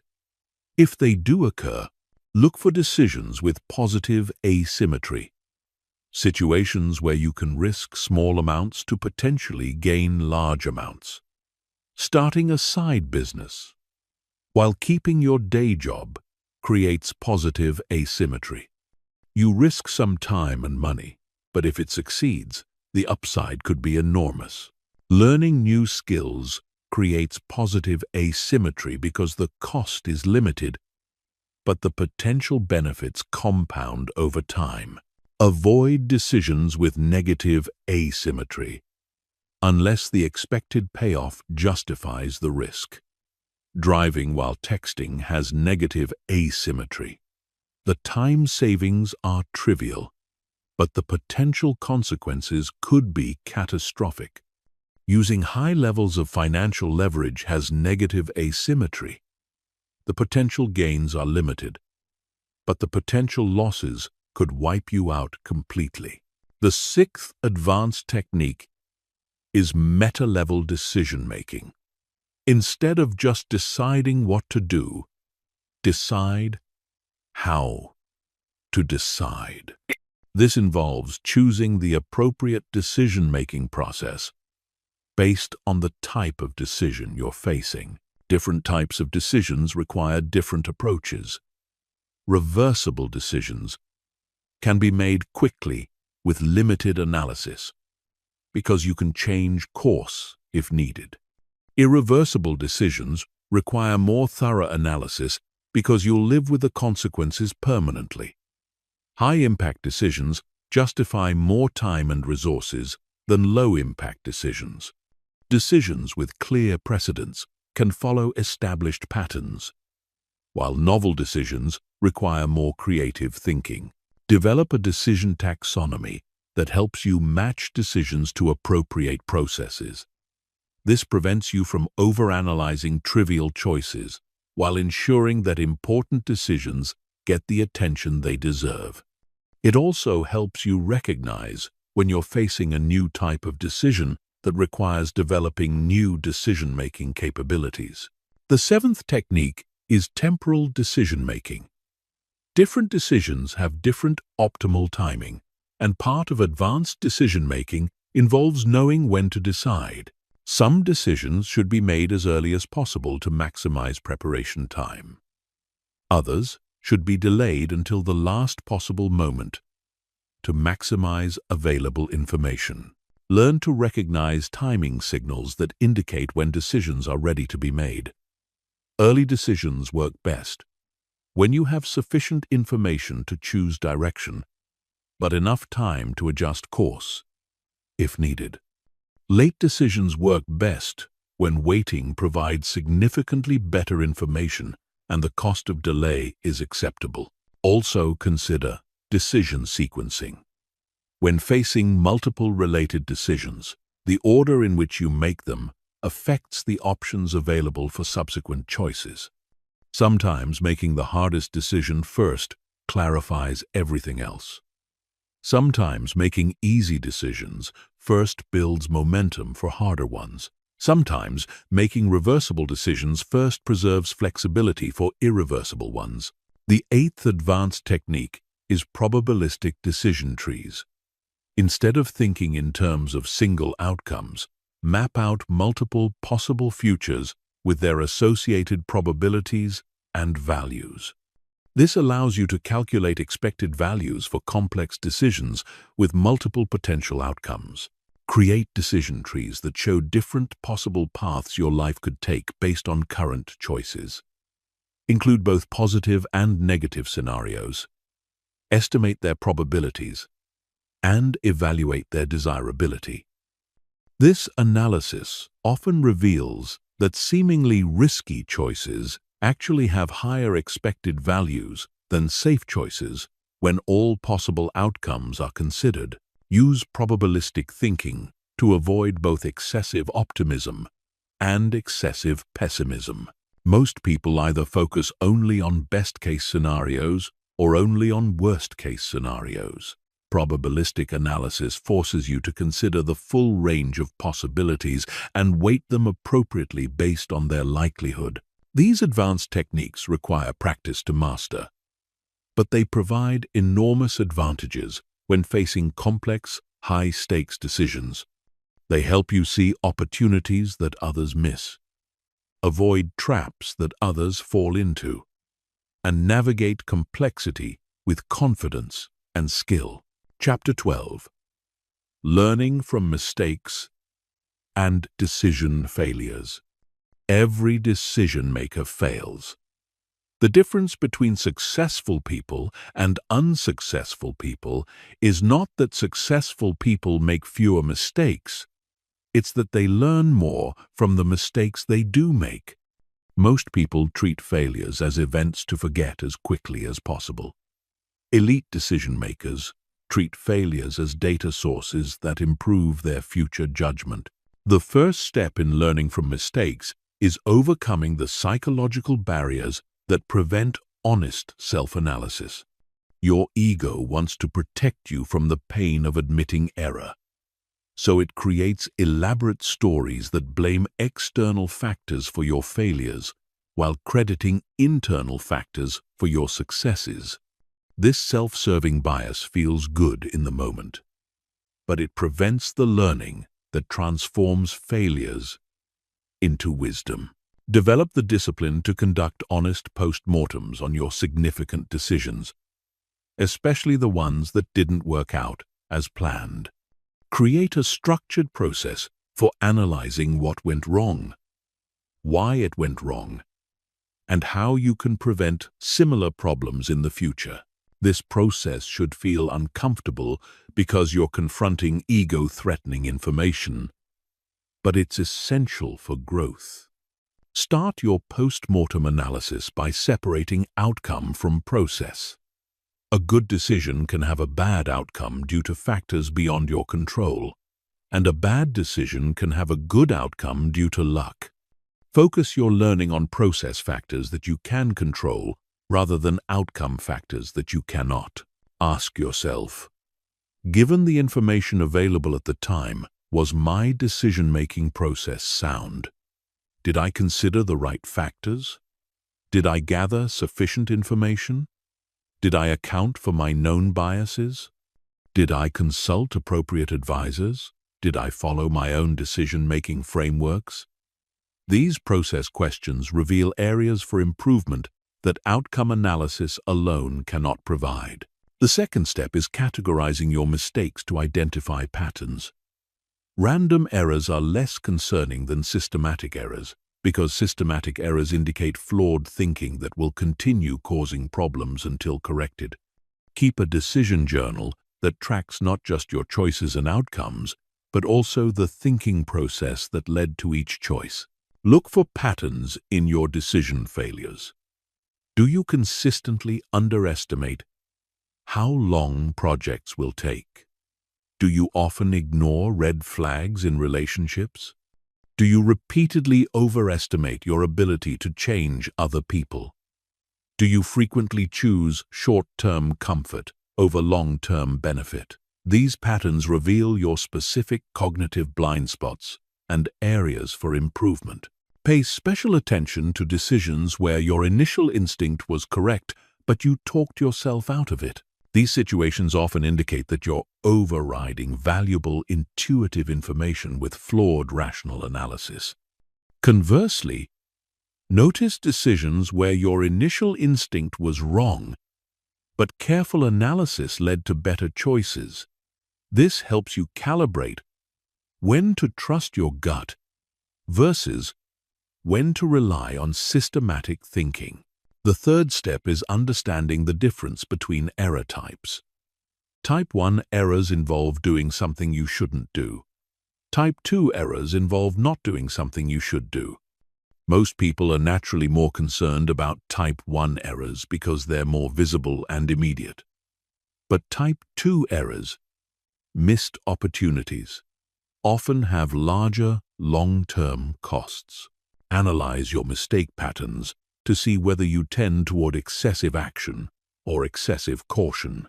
If you make mostly Type 1 errors, you might need to slow down your decision-making and gather more information before acting.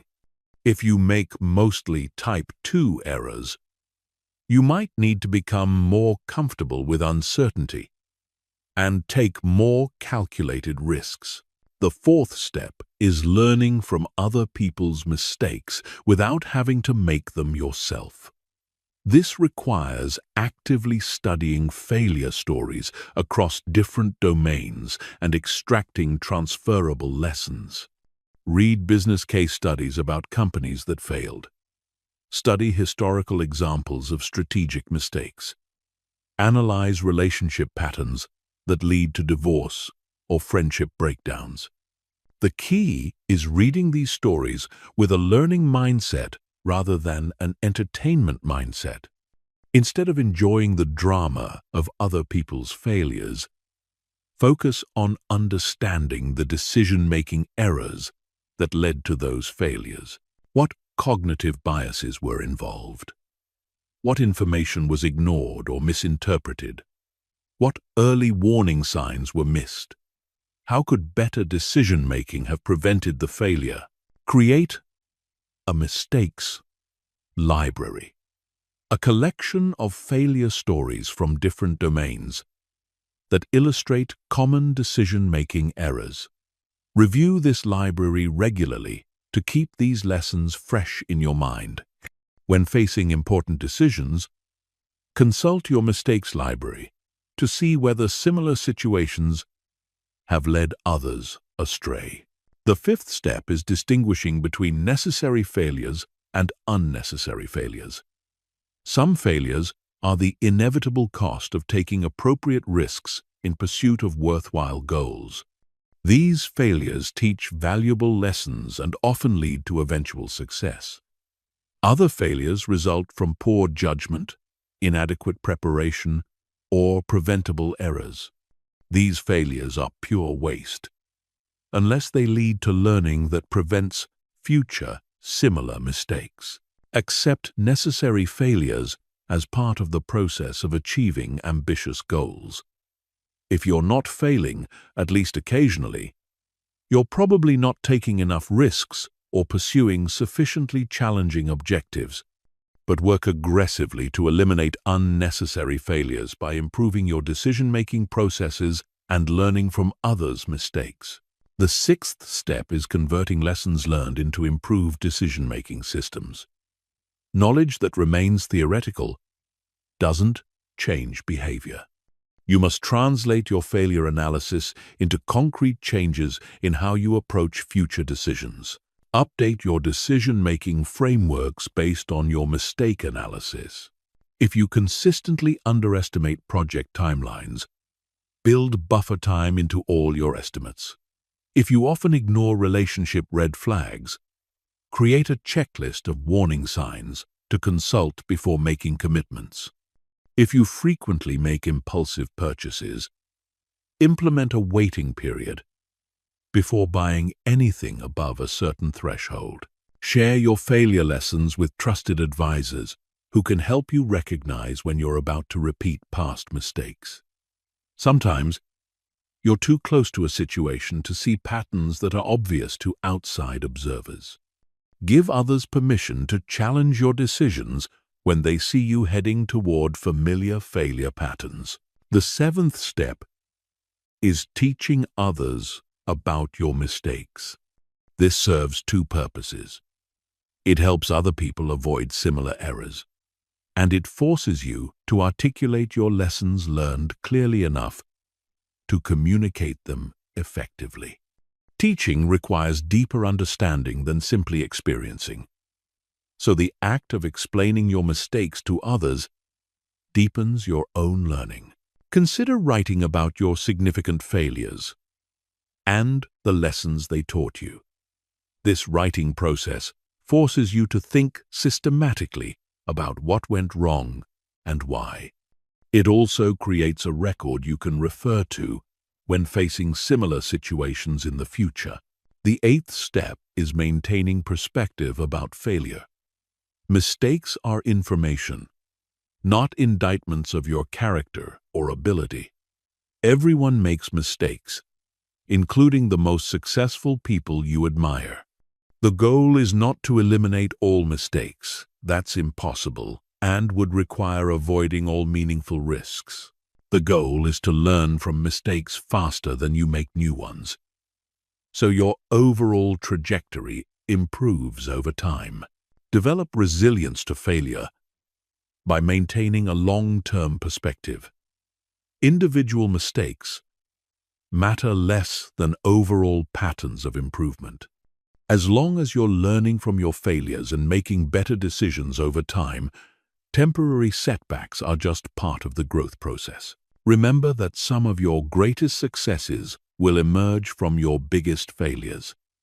Many entrepreneurs attribute their eventual success to lessons learned from earlier business failures. Many successful relationships are built on insights gained from previous relationship mistakes. Many breakthrough innovations emerge from failed experiments that revealed unexpected possibilities. The ability to learn from mistakes and failures is one of the most valuable skills you can develop. It transforms every setback into a stepping stone and ensures that your decision-making ability improves throughout your life rather than stagnating or declining. Chapter 13. Building decision-making habits that last. Excellent decision-making is not about making perfect choices in isolated moments. It's about building systems and habits that consistently guide you toward better outcomes over time. The most successful people have decision-making habits so deeply ingrained that good choices happen automatically, without requiring constant willpower or conscious effort. Building lasting decision-making habits requires understanding how habits form and what makes them stick. A habit is a behavior that becomes automatic through repetition. The habit loop consists of a cue that triggers the behavior, the routine behavior itself, and a reward that reinforces the behavior. To build decision-making habits, you need to design each component of this loop deliberately. The first habit every clear thinker must develop is the pause habit. Before making any significant decision, automatically pause and create space for conscious thought. This pause prevents impulsive choices driven by emotion, social pressure, or cognitive biases. It's the foundation that makes all other decision-making techniques possible. Design cues that trigger your pause habit. When someone asks you to make a commitment, when you feel strong emotions about a choice, when you're considering spending significant money, when you're tempted by immediate gratification, these situations should automatically trigger a pause response. Practice saying, "Let me think about that," or "I need to sleep on it," until these responses become natural. The reward for pausing is better outcomes from more thoughtful decisions. Initially, you might need to artificially reward yourself for pausing, perhaps by acknowledging that you successfully avoided a potentially impulsive choice. Over time, the natural rewards of better decisions will reinforce the pause habit automatically. The second essential habit is the information gathering habit. Before making important decisions, automatically seek out relevant information from multiple sources. This habit prevents you from making choices based on incomplete or biased information. It also helps you recognize when you have sufficient information versus when you need to gather more. Create a mental checklist of information sources to consult for different types of decisions. For career decisions, this might include industry research, salary data, and conversations with people in similar roles. For financial decisions, this might include comparing options, reading reviews, and consulting with advisors. For relationship decisions, this might include observing behavior patterns over time and seeking input from trusted friends. The reward for information gathering is increased confidence in your decisions and better outcomes from more informed choices. Track examples of how additional information improved your decisions to reinforce this habit. The third habit is the values alignment habit. Before finalizing any decision, automatically check whether your choice aligns with your core values and long-term goals. This habit prevents you from making decisions that feel good in the moment but create problems later because they conflict with what you truly believe is important. Clarify your core values and long-term goals so you can quickly assess alignment. Write them down and review them regularly so they stay top of mind. When facing decisions, ask yourself, does this choice support the person I want to become? Will I be proud of this decision in 5 years? Does this align with my stated priorities? The reward for values alignment is reduced regret and increased satisfaction with your life direction. People who consistently make values-aligned decisions report higher levels of happiness and fulfillment, even when those decisions involve short-term sacrifices. The fourth habit is the stakeholder consideration habit. Before making decisions that affect others, automatically consider the impact on all relevant stakeholders.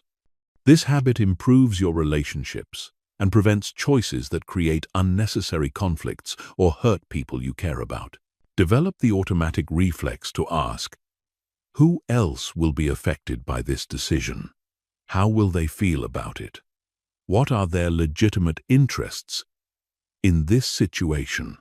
How can I minimize negative impacts while still pursuing my goals? This consideration doesn't mean letting others control your decisions, but it does mean making choices thoughtfully rather than selfishly. The reward for stakeholder consideration is better relationships and reduced conflict. People who consistently consider others' interests build stronger networks and encounter less resistance when pursuing their goals. The fifth habit is the option preservation habit. Before committing to irreversible choices, automatically look for ways to preserve future flexibility. This habit prevents you from unnecessarily limiting your future options and helps you adapt to changing circumstances. When facing major decisions, ask yourself, is this choice reversible or irreversible? What future options would this choice eliminate? Is there a way to test this choice on a smaller scale before fully committing? Can I structure this decision to preserve flexibility while still moving forward? The reward for option preservation is increased adaptability and reduced anxiety about future uncertainty. People who preserve options feel more confident about their ability to handle whatever the future brings. The sixth habit is the consequence projection habit. Before making important choices, automatically think through the likely, short-term, and long-term consequences. This habit helps you avoid decisions that solve immediate problems while creating bigger future problems. Practice asking, if I make this choice, what will happen next? What will happen after that? How will this decision affect my life in 1 month, 1 year, and 5 years? What are the second-order and third-order effects I might not initially consider? The reward for consequence projection is fewer unpleasant surprises and better long-term outcomes. This habit helps you choose paths that improve over time rather than deteriorating. The seventh habit is the review and adjust habit. After making significant decisions, automatically schedule time to review how they're working out and make adjustments if needed. This habit prevents you from stubbornly sticking with choices that aren't working and helps you learn from experience. Create regular review periods for your major decisions. Monthly for short-term choices, quarterly for medium-term choices, and annually for long-term choices. During these reviews, assess whether your decisions are producing the expected results and whether any adjustments are needed. The reward for regular review is improved decision-making over time and increased ability to course-correct when things aren't working. This habit also provides data for improving your future decision-making processes. To build these habits successfully, start with one habit at a time, rather than trying to implement all of them simultaneously. Choose the habit that addresses your biggest decision-making weakness first. Practice it consistently for at least 30 days before adding another habit. Use environmental design to support your habit formation. Create physical or digital reminders that trigger your desired behaviors. Use implementation intentions that specify when and where you'll practice each habit.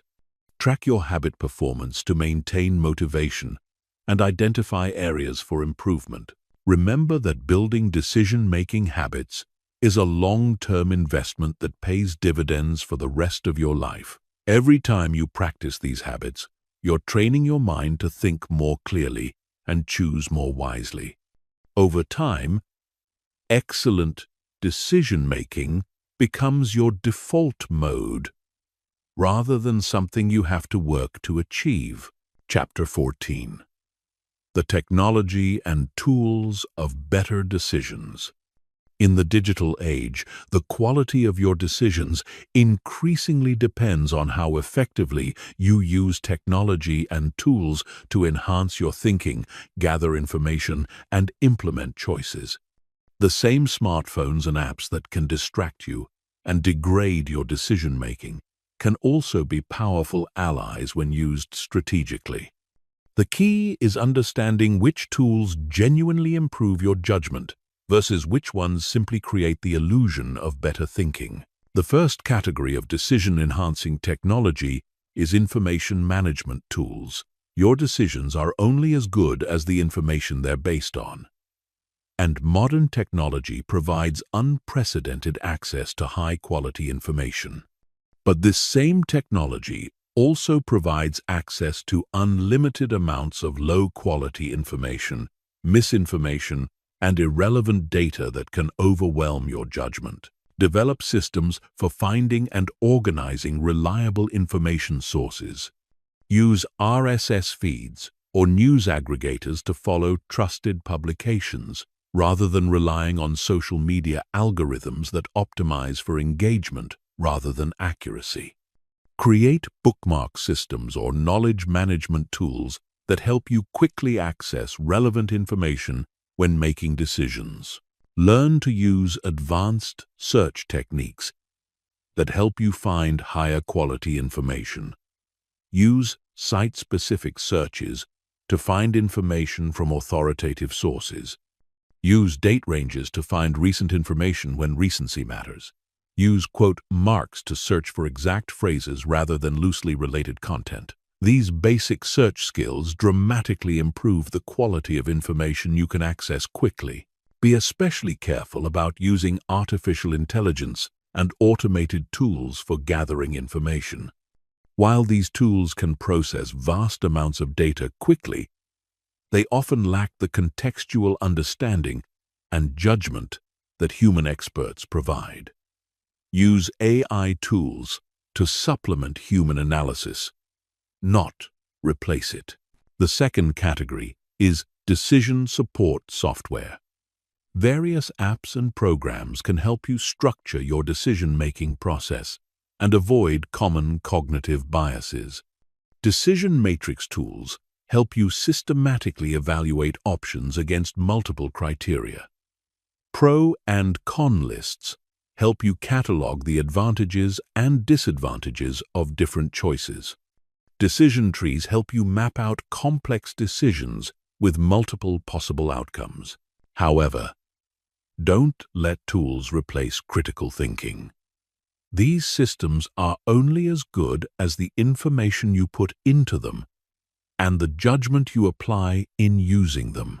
They can help organize your thinking, but they cannot substitute for deep consideration of what matters most in your specific situation. The third category is productivity and time management tools. Better decisions often require dedicated time for thinking and analysis, but modern life constantly fragments your attention. Tools that help you create focused time for decision-making can significantly improve your choices. Use calendar blocking to protect time for important decisions. Turn off notifications during decision-making sessions.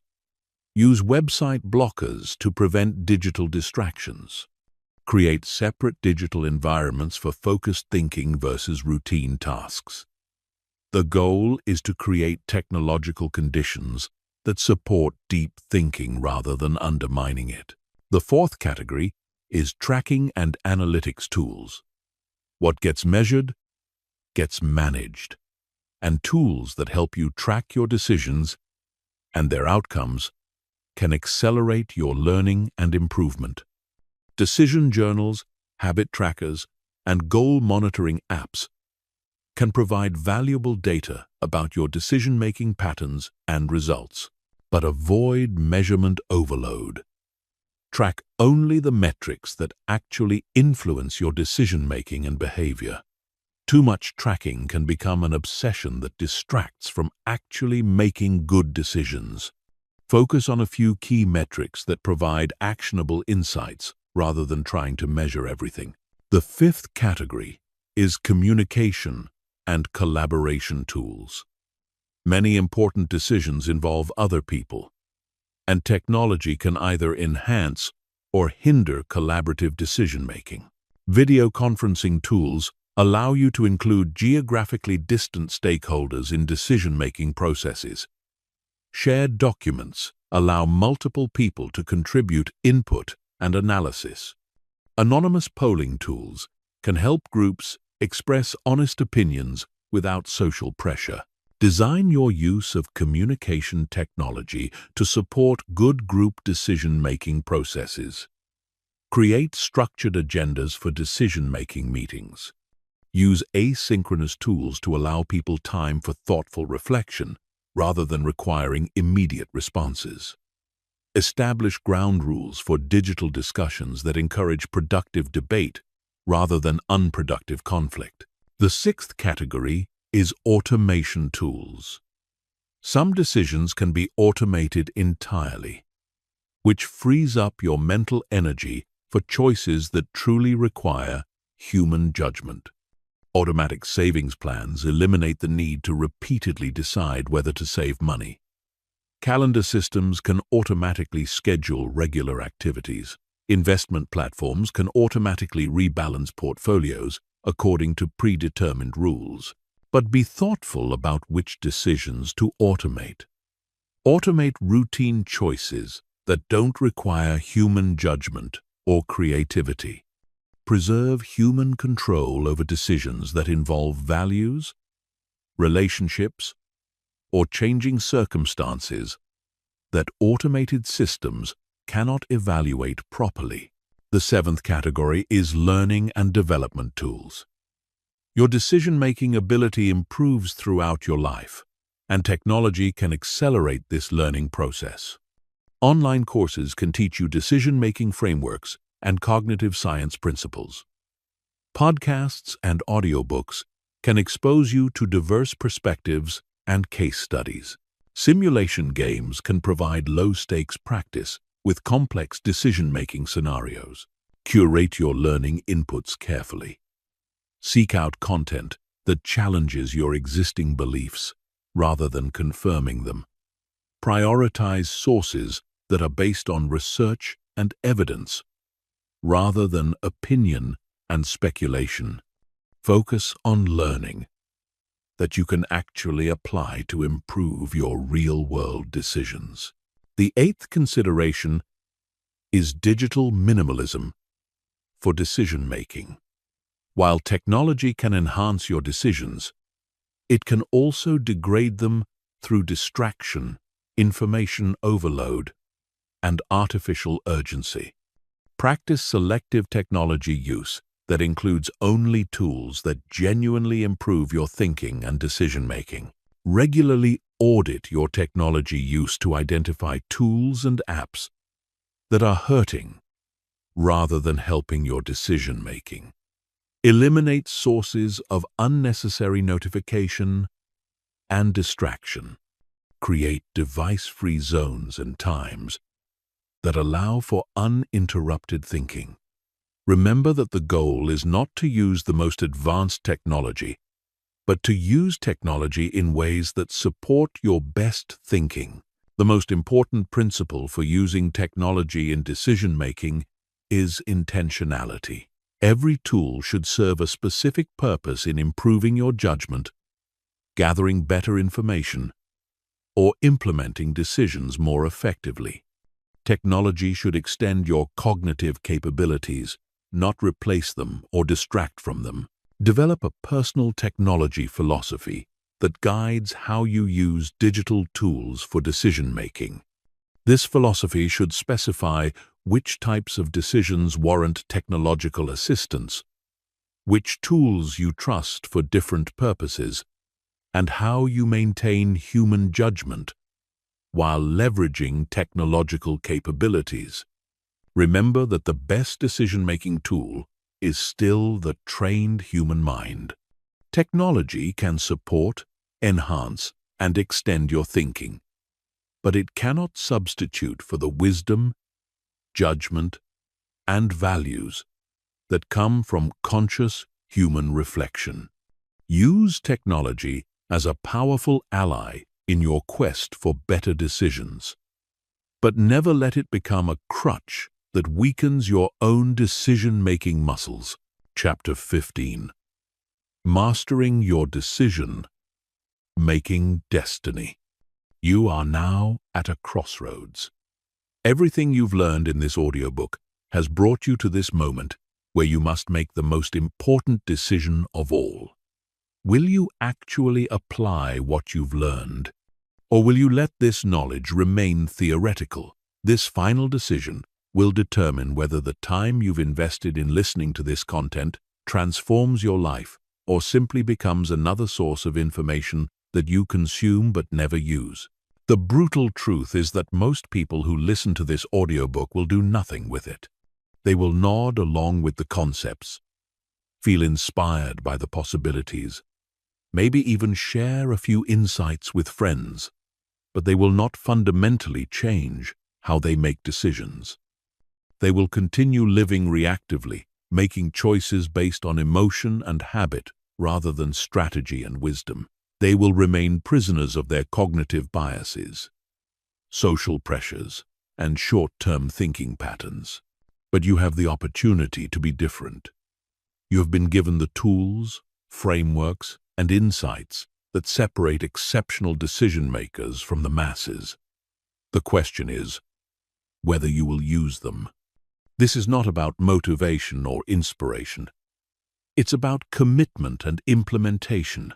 It's about becoming the type of person who consistently makes choices that compound into an extraordinary life.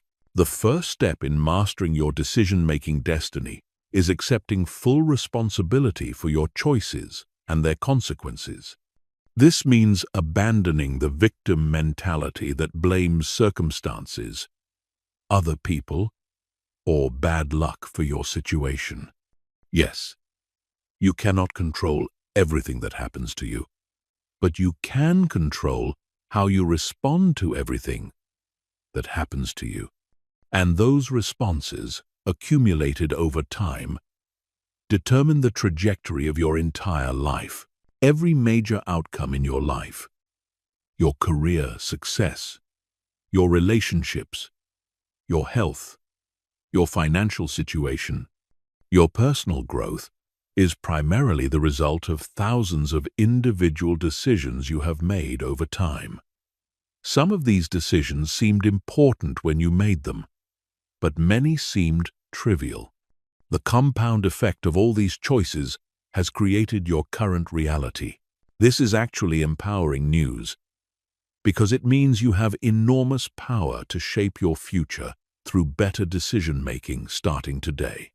You don't need anyone's permission to think more clearly, gather better information, consider longer time horizons, or align your choices with your values. You can begin implementing better decision-making processes immediately. The second step is developing decision-making confidence. Many people struggle with decisions not because they lack good options, but because they lack confidence in their ability to choose well. They second-guess themselves, seek excessive input from others, and delay decisions while hoping for certainty that will never come. Confidence comes from competence, and competence comes from practice. Start applying the frameworks and techniques you've learned to small, low-stakes decisions. Use the clear framework for choosing where to eat dinner. Practice stakeholder analysis when planning family activities. Apply long-term thinking to daily routine choices. These micro-practices build the decision-making muscles you'll need for bigger choices. Keep a decision journal where you record your reasoning for important choices and track their outcomes over time. This creates objective evidence of your decision-making ability and helps you identify areas for improvement. As you see your decisions leading to better outcomes, your confidence will naturally increase. The third step is building your personal decision-making system. Elite performers in every field have systems that ensure consistency and excellence. You need a personalized system that accounts for your specific strengths, weaknesses, values, and circumstances. Design decision templates for recurring choice types.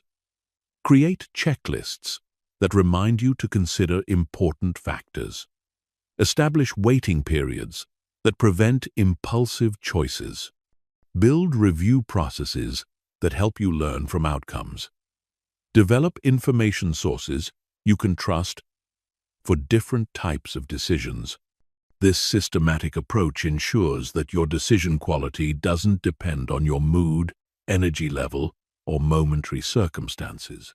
The fourth step is creating an environment that supports good decision-making. Your physical and social environment heavily influences your choices, often in ways you don't consciously recognize.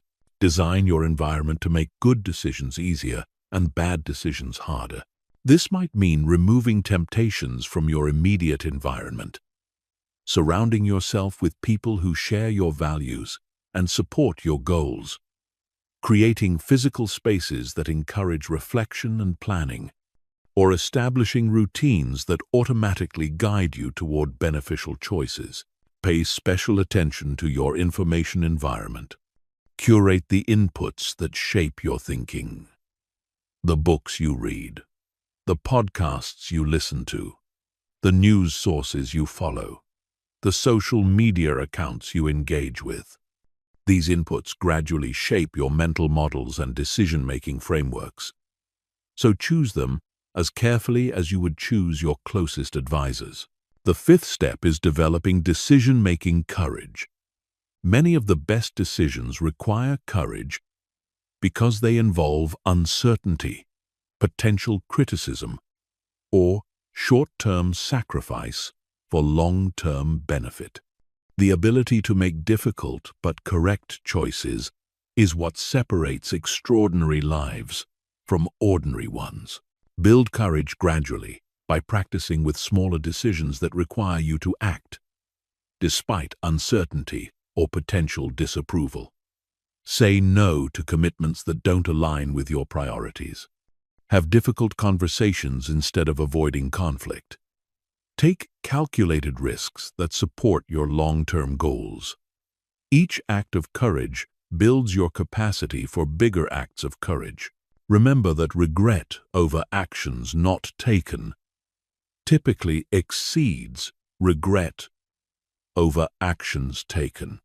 Most people's biggest regrets involve opportunities they didn't pursue, risks they didn't take, and conversations they didn't have. When facing uncertain choices, ask yourself whether you're more likely to regret taking action or failing to take action. The sixth step is accepting that mastery is a lifelong journey. Decision-making is not a skill you perfect once and then apply automatically forever. The world changes, your circumstances evolve, and new types of decisions emerge that require new capabilities. Commit to continuous learning and improvement in your decision-making abilities. Stay curious about how exceptional decision-makers in different fields approach complex choices. Study the decision-making processes of successful entrepreneurs, investors, leaders, and innovators. Read biographies that reveal how great achievers made their most important choices. Learn from both successes and failures across different domains. Also, remain humble about your decision-making abilities. Overconfidence is one of the biggest threats to good judgment. Even as you become more skilled at making decisions, maintain intellectual humility and continue seeking diverse perspectives and feedback. The seventh and final step is understanding that your decision-making ability is one of your most valuable assets. In an increasingly complex and rapidly changing world, the ability to think clearly and choose wisely becomes more valuable every year. This skill set will serve you regardless of what career you pursue, what relationships you build, or what challenges you face. Invest in developing this capability as seriously as you would invest in any other valuable asset. Dedicate time to practicing decision-making techniques. Study the science of judgment and choice. Seek feedback on your decision-making processes. Reflect regularly on your choices and their outcomes. Your future self is counting on the decisions you make today. Every choice you make is a vote for the type of person you want to become and the type of life you want to live. You now have the knowledge and tools to make those votes wisely. The time for learning is over. The time for implementation has begun. Your decision-making destiny is in your hands. What will you choose to do with it?